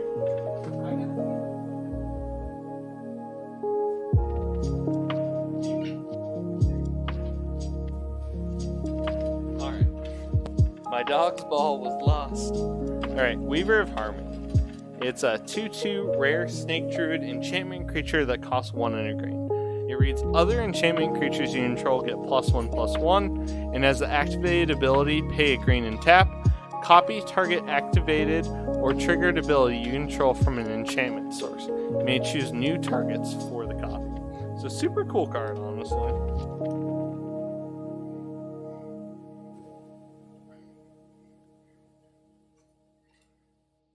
That's probably going to go straight into my Sithis deck. I'll have to look at all the great enchantment synergies we have now and see here. So, minigame, and then we have the Wanderer. Alright, we have Hollow as our land, so we have an Ambusher, a Reckoner, Return to Action, an Undercity, the Anvil, the Smelter, the Dragon Spark Reactor again, and then we have Many Journeys, and then we have the special version of Shiki, so I'm happy about that. And then we have a normal version instead of the fancy neon version we had before of Hitsuyu, and then a Twisted Embrace. So nice. That's a decent pack. Well, any pack that has playable rares and multiple of them, I think it's pretty good. All right. The Visionary is definitely welcome, especially in the alternate art. So that's also probably going to go in my Sithis deck. This set had a lot of enchantment creatures, so any of them that can do some cool things, I will gladly do. And some free recursion in that deck, kind of. Alright. Special art and another foiled Lifeland. So we have a Trainee, a Thief, a Sentinel, an Ace, a Suit Up again, Sky Blessed, a Naturalist, Era of Enlightenment, and then onto our first one, and it's a sick one. So we have Shishro, the Shattered Blade, is a 4/4 mythic Snake Samurai legendary creature that costs 2, a red and a green, and it's one of the commander set cards here. Whenever an aura or an equipment enters the battlefield under your control, create a 2/2 red spirit creature token with menace. At the beginning of your end step, put a +1/+1 counter on each modified creature you control. So I'm happy with that. And then we have the March of the Wretched Sorrows again. And then our foil is a Terrarium. And then we have a fancy smancy placeholder card, proxies. So let's sort through that. But yeah, the mythic commander cards, we've been getting a ton of good commander cards, so I guess I should be very happy about that. They all seem relatively good, and you can only get them in set boosters and collectors, so I guess I'll take that as a win.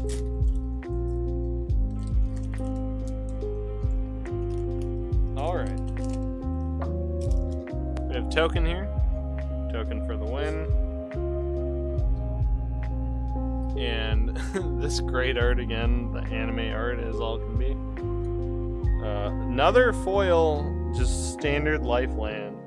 A Hacker, a Peerless, a Stalker, a Peerless again, an Unstoppable, You Are Already Dead, a Silencer, a Prowler, and Many Journeys. And then Ijango's Uprising. I guess. Yeah, we haven't read this one. It's not a very good card, but Ijango's Uprising is a rare sorcery that costs X, a red and a white. It reads, create X 2/2 white samurai creature tokens with vigilance. They gain menace and haste until end of turn. Each opponent creates X minus 1 2/2 white samurai creature tokens with vigilance. Terrible in Commander. Don't play this in Commander. Other formats, I guess. In Limited, it's still like weirdly, like it's okay because you can get a ton of damage the turn you play, but still just super weird. Two different Visions of Freedom clash at the gates of the Imperial Palace. All right. Yes! The Wandering Emperor! Ah! I just dropped a ton of cards! Yes!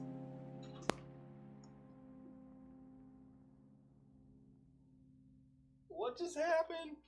Ah! I dropped the entire pack of cards, and now I don't know where they went. How did I instantly lose?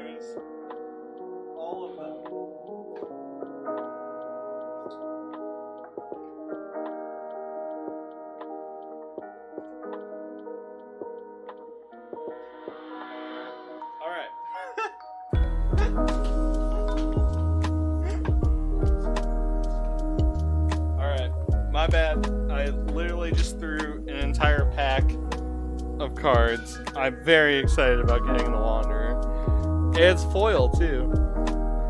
Hell yeah. Yeah, I might have shown it a little early. Oops, but I'm so excited. That's so sick. Let me sort through the cards so I don't throw them everywhere again.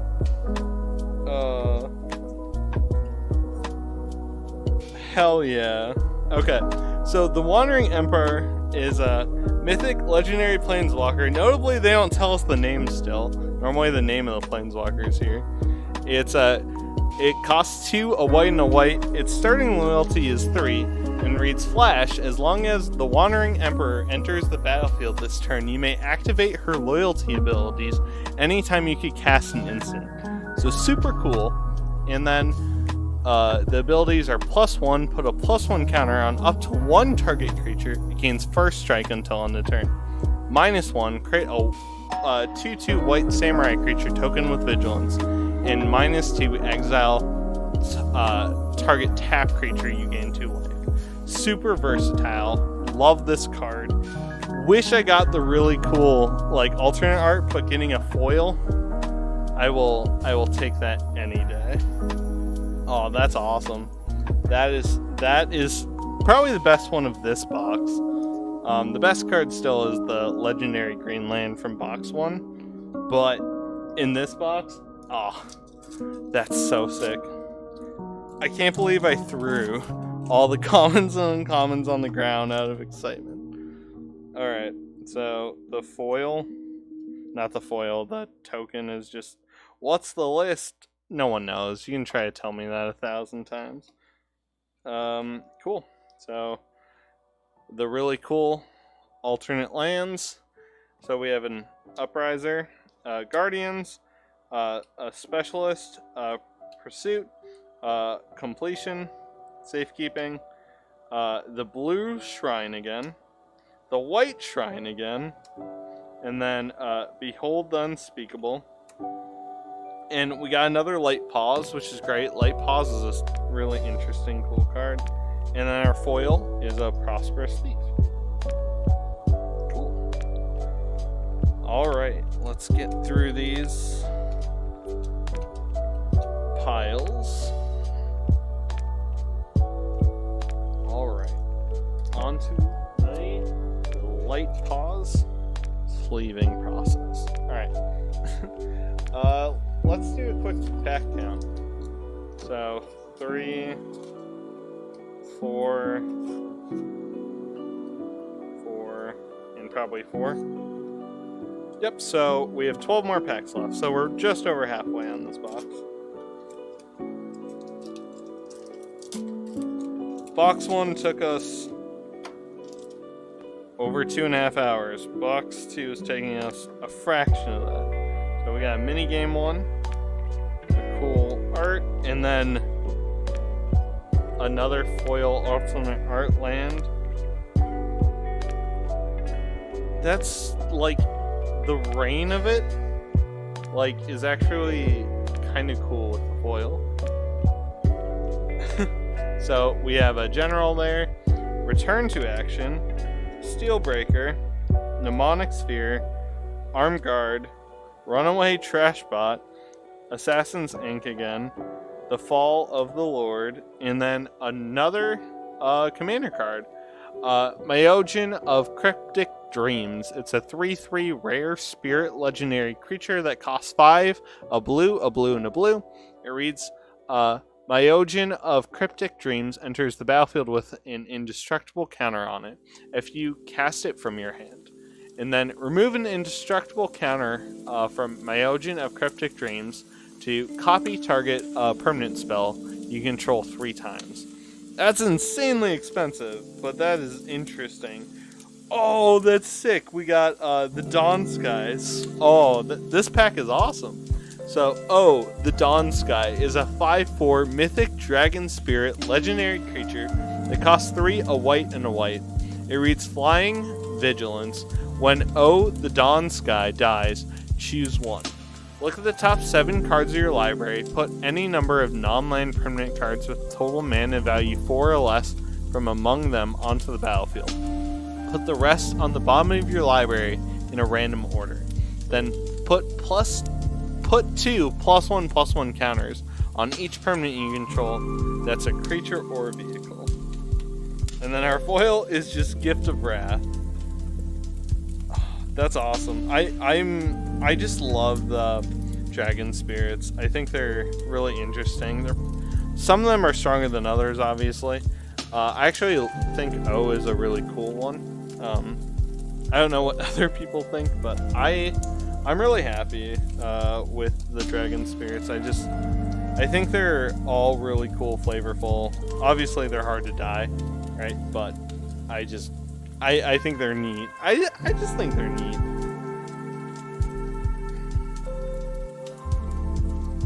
Cool. On to our next one here. So we have our our worthless little thing here. A great art card. That one's awesome. We have a Crag, and then an Upriser, Guardians, Song Shaper, Centipede, Shakedown, a Bargain, another Mech Hanger, Mobilized Mech, Error of Enlightenment again, and then we have another Soul Transfer. We got one before. And then our foil is a Moonfolk Puzzle Maker thingamajigger. Alright, let's see here. So, all those uncommons. Here are the uncommons too. Soul Transfer. Soul Transfer, I think, is like interesting. It's probably going to be really good in Standard, but I don't know if it'll ever see play outside of any of those formats.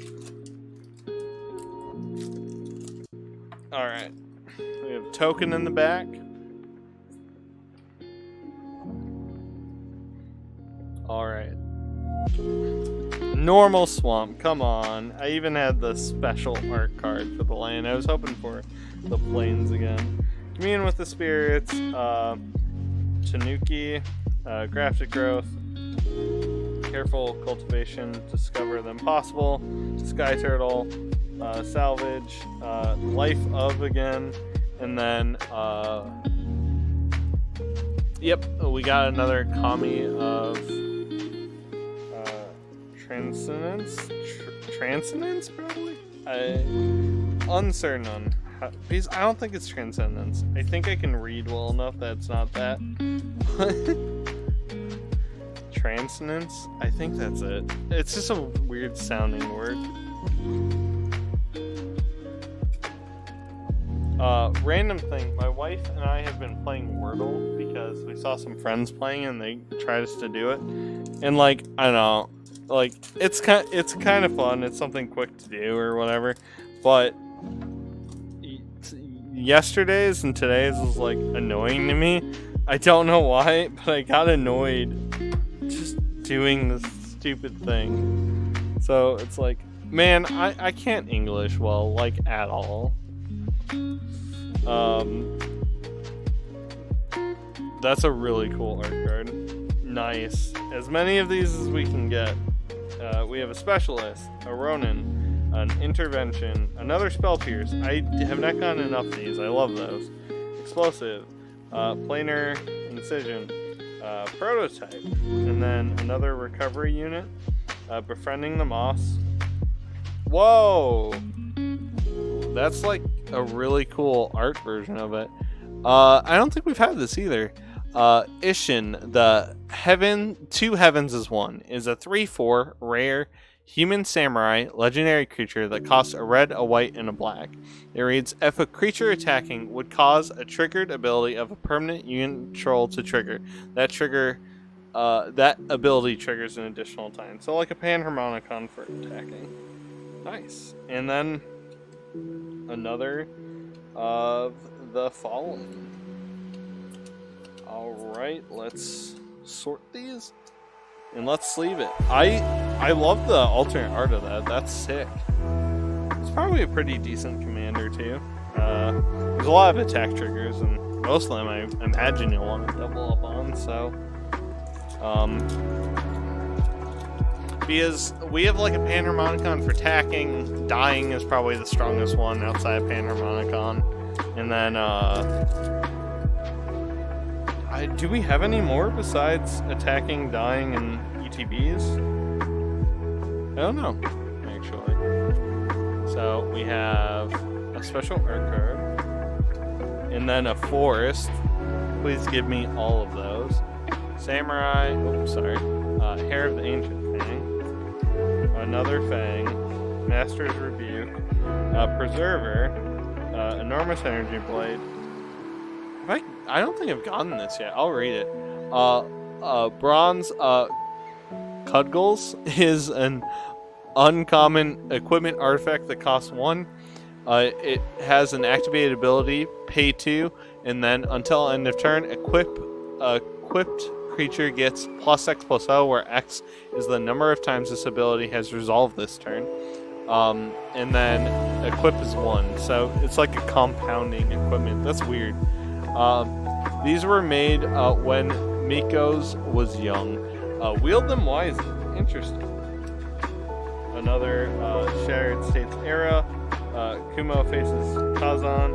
And then March of the Swirling Mist. We've gotten that one before. That's the phasing out one. And then we have our uncommon react. It's kind of cool to still get like uncommons I know we haven't seen yet, so we get to read them this deep into 2 boxes. Rares, totally get it, right? We're gonna find plenty of rares we haven't read yet. But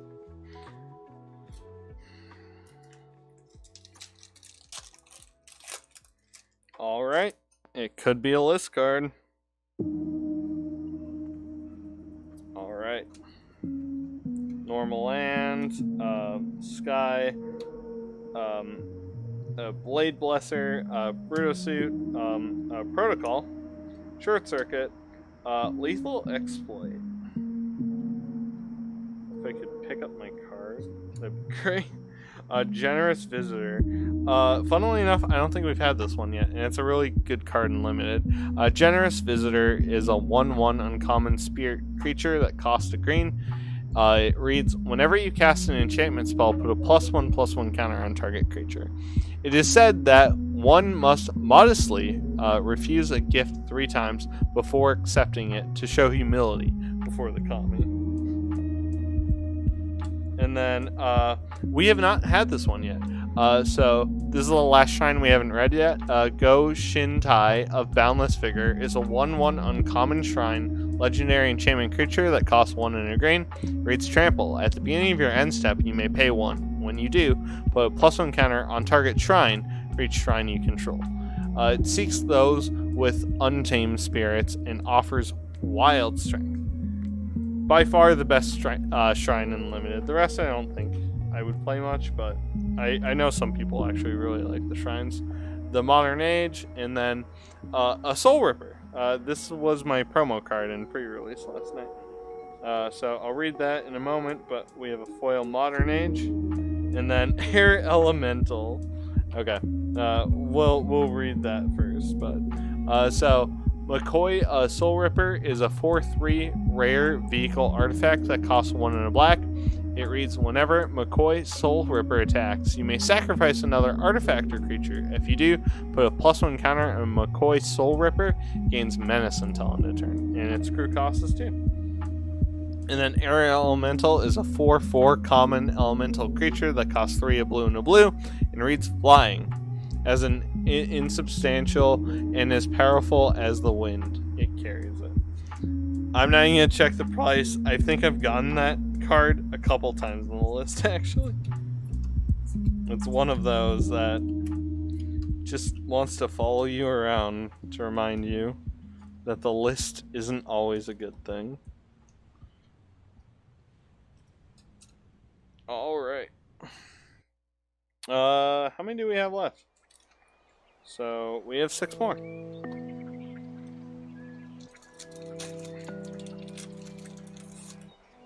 We've gotten really far in this box now. So, chance of another list card. A Plain Forest. Blade Blast, Torment, another Blade Blast, Terrarium, Kami of Terrible Secrets. Have we gotten this one? Yes, we have. And then Kopatech Wrecker. Yes, we have gotten that one. And then Spinning Wheel Kick.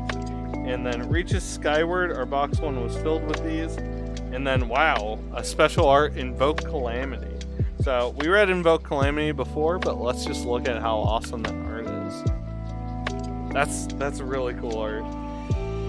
And then we have 1000 Face Shadow. It's a 1/1 rare human ninja creature that costs a blue. It reads Ninjutsu for 2, a blue and a blue. Flying, 1000 Face Shadow enters the battlefield from your hand. If it's attacking, create a token that's a copy of another target attacking creature. The token enters the battlefield tapped and attacking. So the cool thing is, if you attack with 2 things and like your opponent blocks 1, you can pick the blocked one and that make a token of it. So we'll go through basically. Really cool. And then, oh wow, we have another Tamshi Reality Architect. And the cool thing was the other one was also foil. But this one is foil and special art. That's sick. That was a really good pack. That's an amazing pack right there. Jeez. You would think that this was a collector booster. And like this one pack would be a collector booster for all we got there.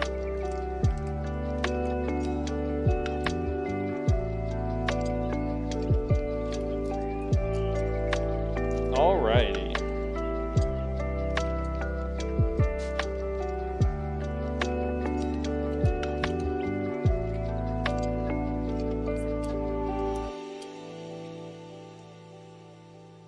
Five more.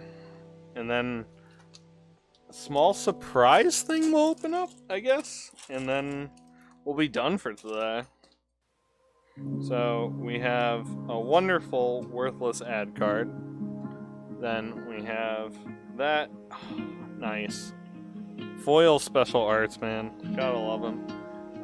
We have a Subduer, the Poet, the Trainee, the Favor, and then the Gift of Wrath, Lucky Offering. We have not gotten the Sentinel yet. So, Rito Sentinel is a 3/3 uncommon construct artifact creature that costs 3. It reads Defender. When Rito Sentinel enters the battlefield, target player mills 3 cards, and then has the activated ability, pay 3, put target card from a graveyard on the bottom of its owner's library. That's such a dick move, but I love it. Secluded Courtyard is great. I want as many of these as I can get. We got a foil one before. So love it. The tribal land, I will take. I love tribal EDH decks, and apparently I can't take these cards off without being all over the place. Arab Enlightenment, and nice, we got Kaido. Ah, that's awesome. So Kaido Shizuki is a mythic legendary planeswalker that costs 1, a blue and a black. The starting loyalty is 3 and reads, at the beginning of your end step, if Kaido Shizuki enter the battlefield this turn, he phases out. And then can +1 to draw a card, then discard a card unless you attack this turn. -2 to create a 1/1 blue ninja creature token with this creature can't be blocked. And then -7 to you get an emblem with whenever a creature you control deals combat damage to a player. Search your library for a blue or black creature card. Put it onto the battlefield, then shuffle. Amazing. Love it. I'm so glad to have another of the Planeswalkers, so. Because we have 2 of the Tezzeret or whatever his name is, the blue one. Getting this is awesome. I think if I want to get all the Planeswalker, I think we're only missing Tamiyo.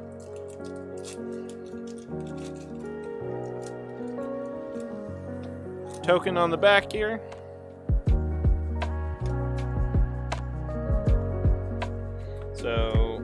art card into Phenomenal Land, into Stalker, the Selfless Samurai, the Ambitious Assault, Kindle Fury, Akari Warpaint, Web Spinner Cuff, the Octopus, Leech Gauntlet. Yes, we definitely have read that. The Long Reach of Night, and then we have a Surge Hacker mech.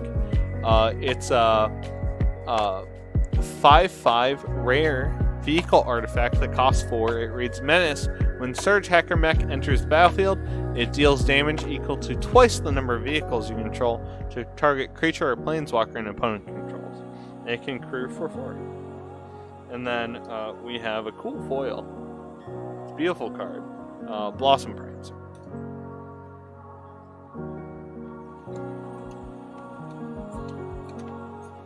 Gotta sort through these, otherwise my...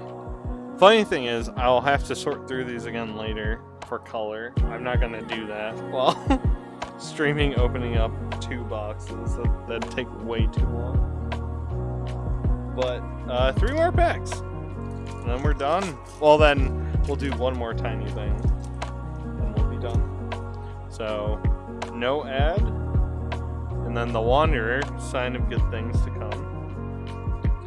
Caves, that is such a sick art card though. So we got an Ambusher, a Steelbreaker, another Mnemonic, an Arms Guard, a Crab, Patchwork Automation, the Enthusiastic, a Replication Specialist, the Modern Age again, and then our first rare at least is a Thundering Raiju. Is a 3/3 rare spirit creature that costs 2, a red and a red. It reads Haste. Whenever Thundering Raiju attacks, put a +1 counter on target creature you control. Then Thundering Raiju deals X damage to each opponent, or X to the number of modified creatures you control other than Thundering Raiju. I mean, decent card, but I don't know how great it actually is. But I wish it had flying, I guess.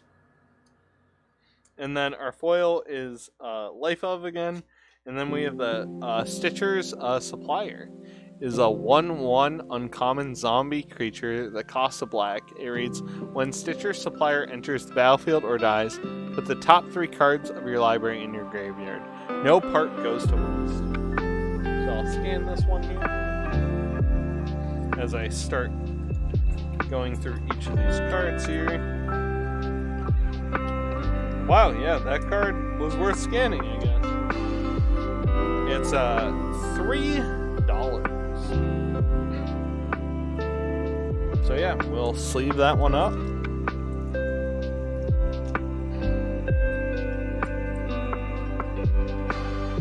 I mean, I read it, I'm like, that sounds good. It sounds good, so it's gotta be great, right? It's gotta be worth $1 billion.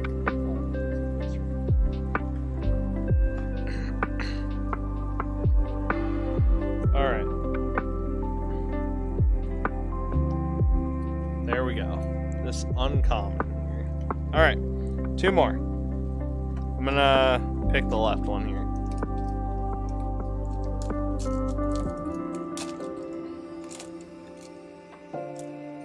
So, token. Oh, sign to come maybe? Tamio?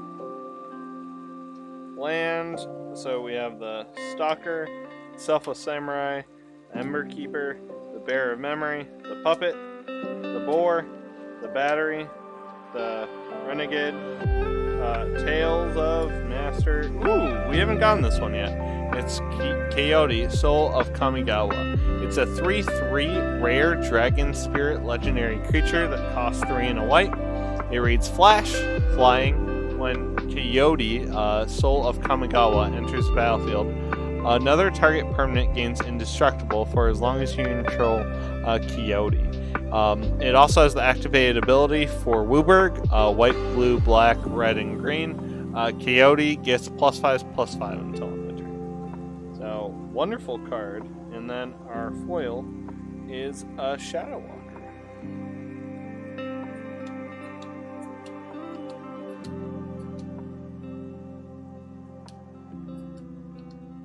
All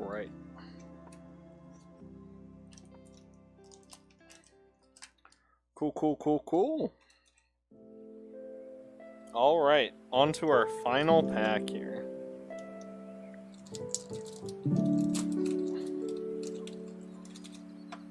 So, no list card at the end, we got a token. But we'll see what we got here. Alright, so, fancy anime art.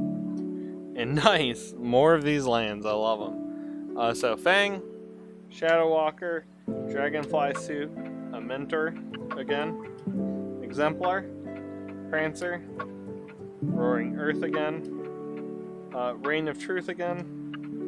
Why does this keep happening? I keep getting... This happened in my last box too, where I got another one of these lands. So weird. Okay, and then that's our foil. I don't know what that is yet. Let's see. Oh, cool! One of the legendary lands. So, we have every single one except the blue one. The red one I think is the worst, but I'll still take them. I think all these lands are playable in some way. Sokenza, Crucible of Defiance is a rare legendary land. It taps for red, and the channel effect is pay 3 in a red. Discard Sokusen Cruel of Defiance. Create 2 1/1 color spirit creature tokens. They gain haste until end of turn. This ability costs 1 less to activate for each legendary creature you control. So, still cool because you can do that instant speed, get some chump blockers or something. But, is definitely not as good as the other ones, I think. And we got 3 of the white one, which are, you know, not the best either. But we'll let's look at kind of what we did here, and then I will move on to our kind of secondary thing we're gonna do. 1 second here.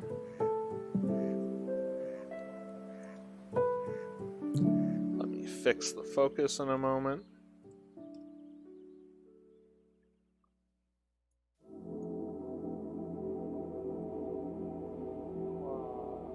Alright, there we go. Alright, so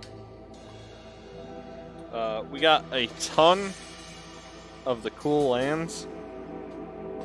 I don't think we got as many as the first box, but we still got a ton. Really happy with each of these lands. As many as we can get. Those things are amazing.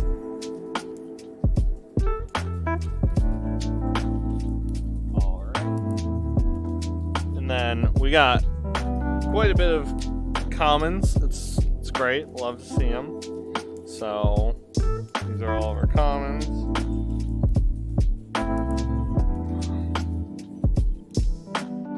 I'll sort them in better ways and put them in better containers later, but for ease and time of this, I'll just do this for now. And we got a ton of uncommons, ton of them, a lot of cool art too. And then for our rares, we got all of these. I think the coolest card we got was either that or I'm also happy with Oa or the Wandering Emperor. It was probably the thing that I was most excited to get. Just because it's foil and I think the card is really cool. And then we'll move on to the final thing I have today. Give me 1 second here. Alright. Also, just to show off before, we did get one of is awesome. I'm A-okay with that. But the final thing I have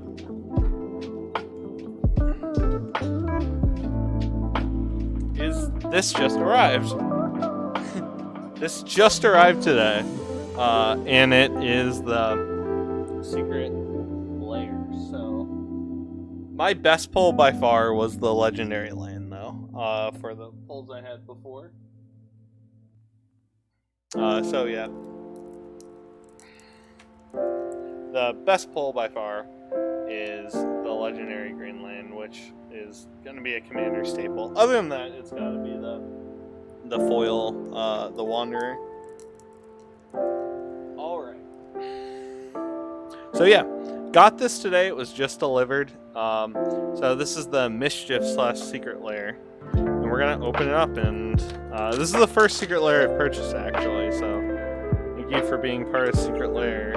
I hear that there's a ton of wasted wrapping and all that. So, wow. Why? Okay, what's on the back? Contents.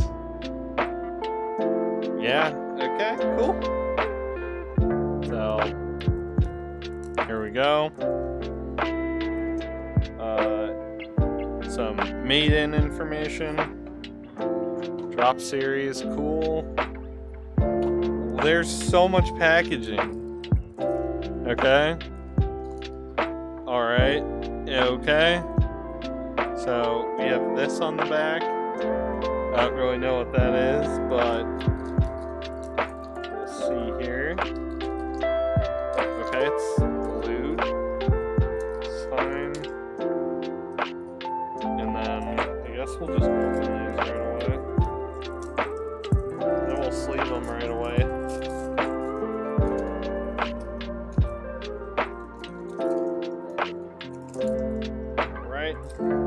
I'm gonna move the camera back down in a moment, I guess, but first of all, what the hell is this? I have no idea.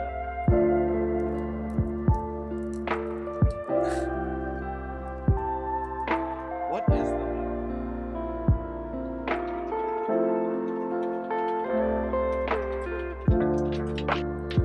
Alright, well, let me bring the camera down, and I guess we'll just look at all this in a moment. Okay. If I can, I don't want to like rip this one, but there's only like one card. So give me 1 second.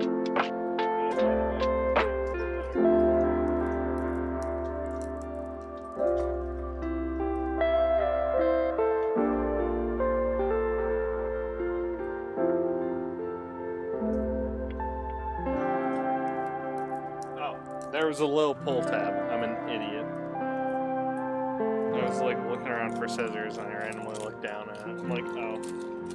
Of course they would make this easier. I have no idea what this land is. It wasn't in what I purchased, but I think they have some random cards they give. We'll look at it in a moment, but I'll stop peeking. Alright. Okay. So, is this close enough? Probably. Well, it is. It's a little too close. Anyways, let me fix the focus again.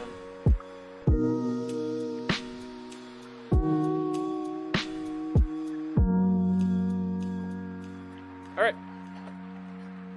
So, first card is Swords to Plowshare, which is really hard to read in general, but also, just camera makes it hard. So, this is the main one that I'm like, I think it looks really cool. So Swords to Plowshare. Everyone should know what it is, but so I'm not going to read them like the others. But yeah, Swords to Plowshare, it looks really cool. The texturing on it's like really interesting. Doesn't look like a real Magic card, like at all. Right? We shall melt them in fire. And then Grim Tutor, oh my god, this looks insanely weird. I can't even like show it well enough, I feel. But it's like completely silver. And then the main reason I got it is I actually love how Blood Moon looks. And I don't have a Blood Moon yet, so it's very hard to read, especially on the camera. And the Plains has a secret on it, I guess. But, Cut to Ribbon. Cut to Ribbon actually looks cool, but it's not that good of a card, right? But I think it's awesome. And then Teferi's Puzzle Box, I think, also looks really cool. So, basically, the main reason why I wanted to get this one was I need a Blood Moon. I thought Blood Moon looks cool. It's god awful to read, but it's cool. And then I liked how the Swords of Plowshare and Teferi look. And Cut to Ribbon and Grim Tutor, you can't even see Grim Tutor. But they're kind of just like bonuses, whatever. So yeah, I'm going to sleeve these up here, but let's look at this weird thing. Basic land sets of plains.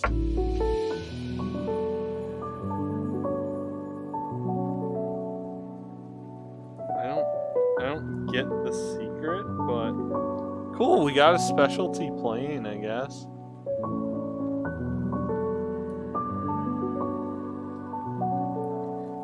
I'm gonna look at it a little closer off camera. I have no idea.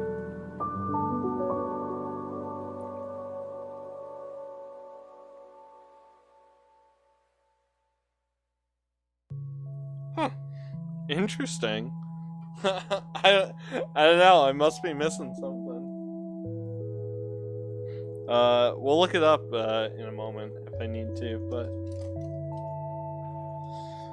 all right. For the time being, we'll put each of these in a sleeve here.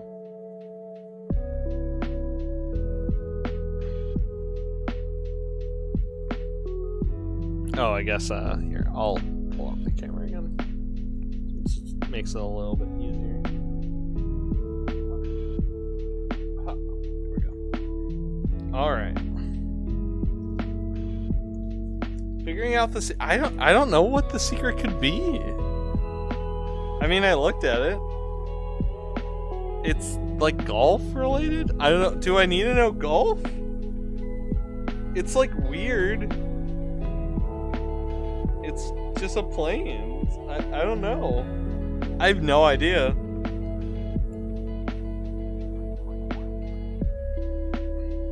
One of my friends is talking to me over Discord, so he says there's a secret, and I don't know what that secret could be.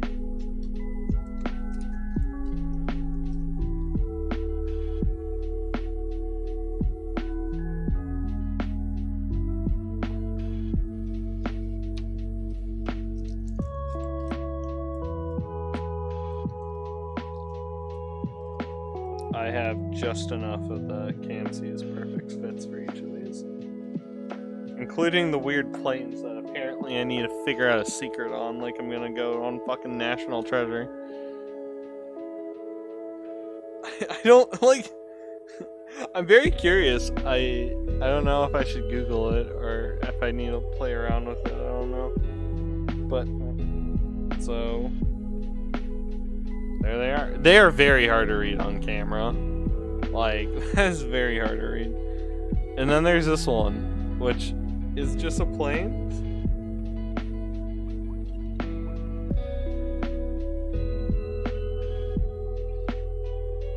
More than meets the eye.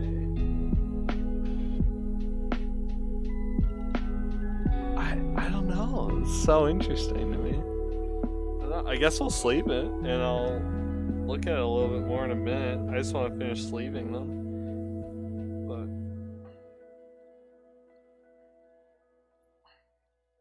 because like it looks weird. It like barely fits into my sleeve too, which is weird. Like it doesn't feel like correct, but I don't know what the secret could be.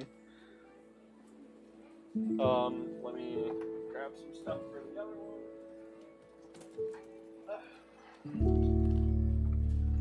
More than meets the eye. Cut the ribbon is done. Blood Moon, done.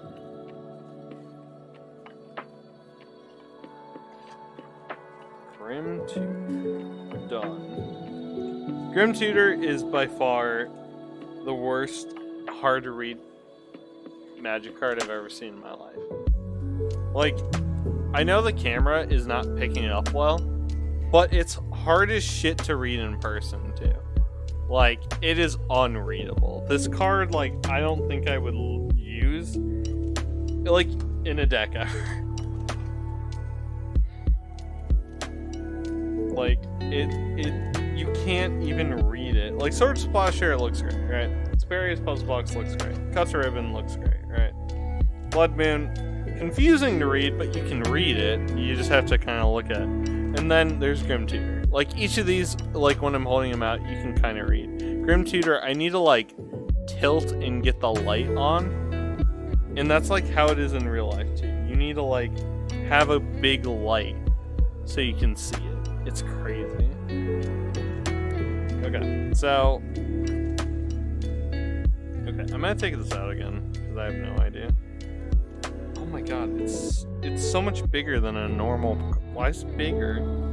It could, like, barely go in. I have no idea. It's crazy.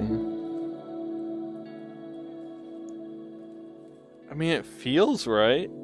This is so interesting to me. What is it? Basic planes. Why is it a golf course? I don't understand. Is that the joke? I tap it for white mana. What more do you want from me? It's so interesting. Should I just Google it? I don't know.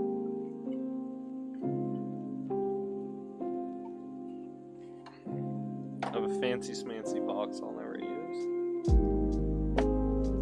You're so close.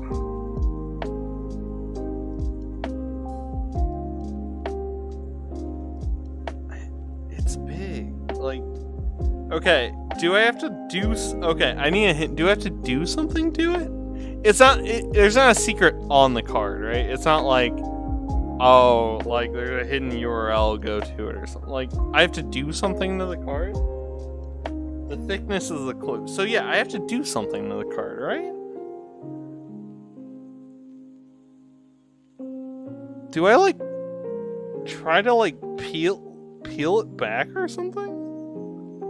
Because it does, like, the edges now that I'm looking at it, because it's so hard to get in here, actually. The edges do look weird. I don't know. Yes, I need to do something. Okay. I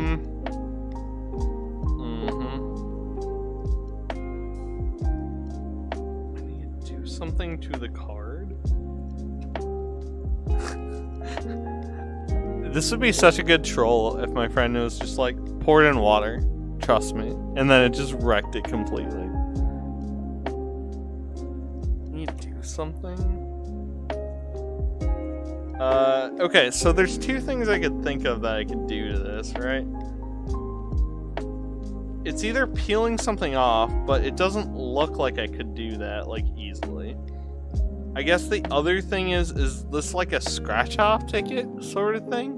Because it kind of feels like one. I don't really do scratch-offs, but, like, let me grab a normal card here. So normal card is like this, right? And even these ones didn't feel that way.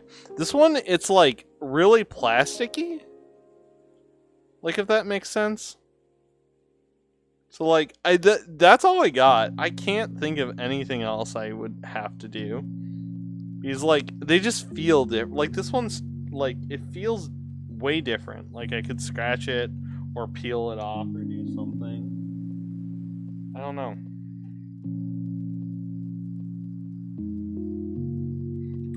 But like, if it's a scratch off card, wouldn't I wreck the card underneath it? It's not a scratch off, thank God. Okay. Then do I just peel it or something? Do something.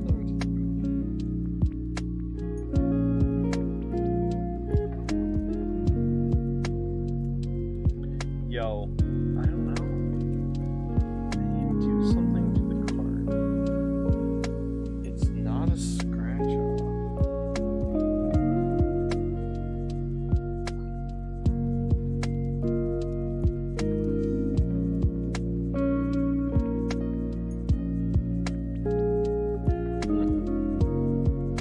I'm at a loss.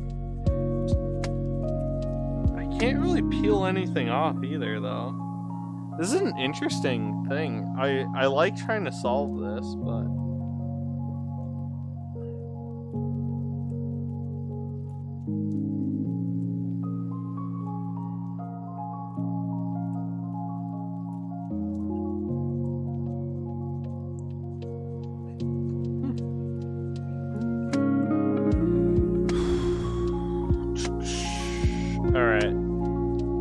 think I need to try. So I think I need to try to peel it off then, because the thickness is the key, right? That's the hint. Oh.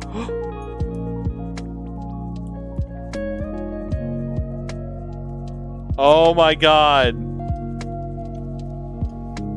What? That okay. That is so cool. You can't even tell. Like, I wouldn't have thought of it unless okay, we're gonna rewind because this is blowing my mind right now. Cause like, okay, watch me just try to put it in. Like, it's weird. Like, without like forcing it in, it's hard because these sleeves are a perfect fit. So they're supposed to fit a magic card like best they can, right? And like, you know, but yeah, if you start peeling away, you can see that it comes off. Okay. Okay. I guess we take this off then.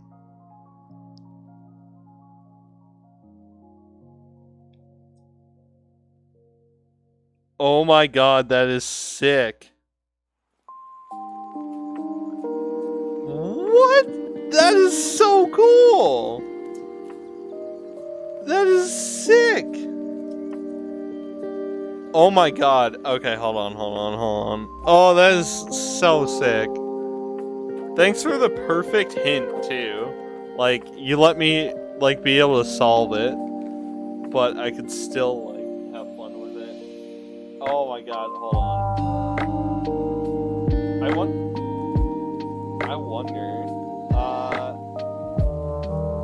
Okay, so it's hard to see, but it's a flaming golf course. It can tap for...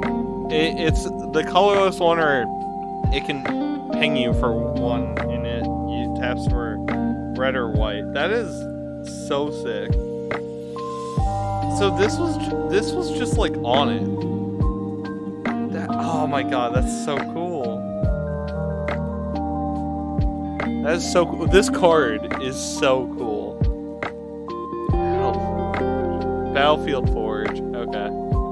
That should be the card, I think. It's one of the pain lands or whatever. And then it says, golf sucks now and has always sucked. Golf sucks now and has always sucked.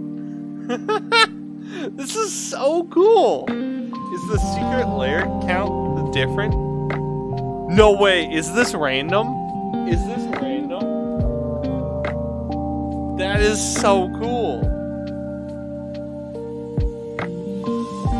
I probably got like one of the worst ones, right? The pain lands are not that excellent. Like if it can be a fetch land or something. That is so sick. That was the coolest thing ever.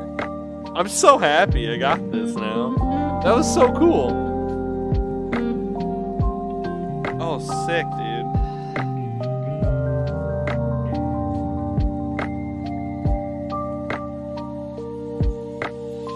Alright. Oh, that's awesome. I'm gonna do something weird. Give me a second.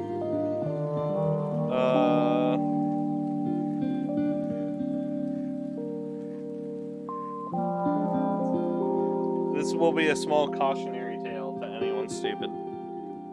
Okay, so I'm gonna try to peel this back up. We're gonna put it on a normal swamp, right? So, this is cool.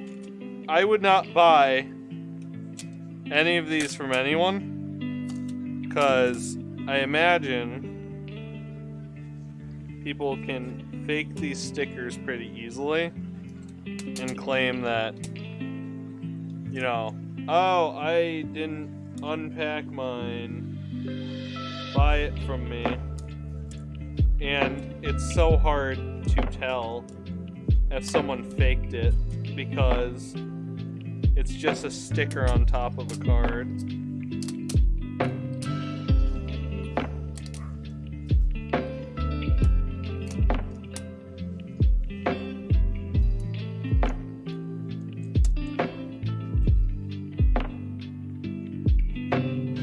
That was so cool though. Like, that sucks, but like You could just line it up better, and then there's really no way to tell. That's so cool, though. That's so sick. It's a cool art of just a plains too, if you just want to keep it as the plains. That was so cool. Alright, I think I'm just gonna throw away this though. It's not random, all of them come with it. That's sick though. But it's always an apocalypse golf course then too, right? That's so cool.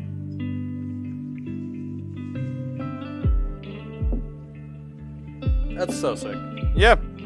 I think it was definitely worth buying this because I got 3 cards that I'm happy about, 2 kind of, you know, whatevers, and then the Apocalypse Golf Course, which is amazing. I love it.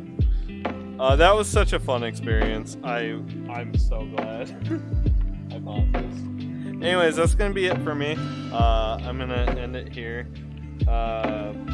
Yeah, I'm gonna go eat here soon, but there is my Apocalypse Golf Course. That was super fun to try to figure out too. Like, so cool. And then Blood Moon's gonna go into my modern deck, so I'm happy about that. Anyways, thank you. Here, let me grab the couple other things.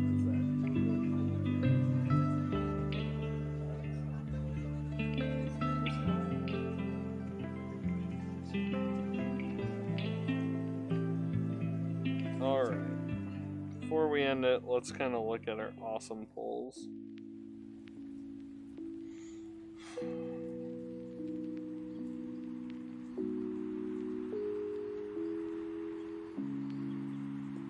It's good.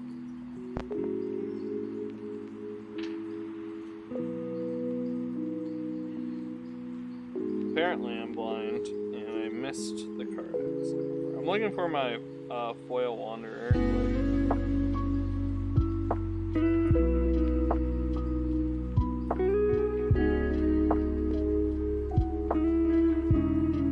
Oh, there it is.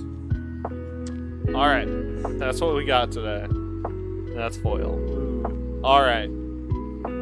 Thank you to anyone who watches, and thank you for all the help, friendo, and teaching me how to open up a card. That was a fun experience.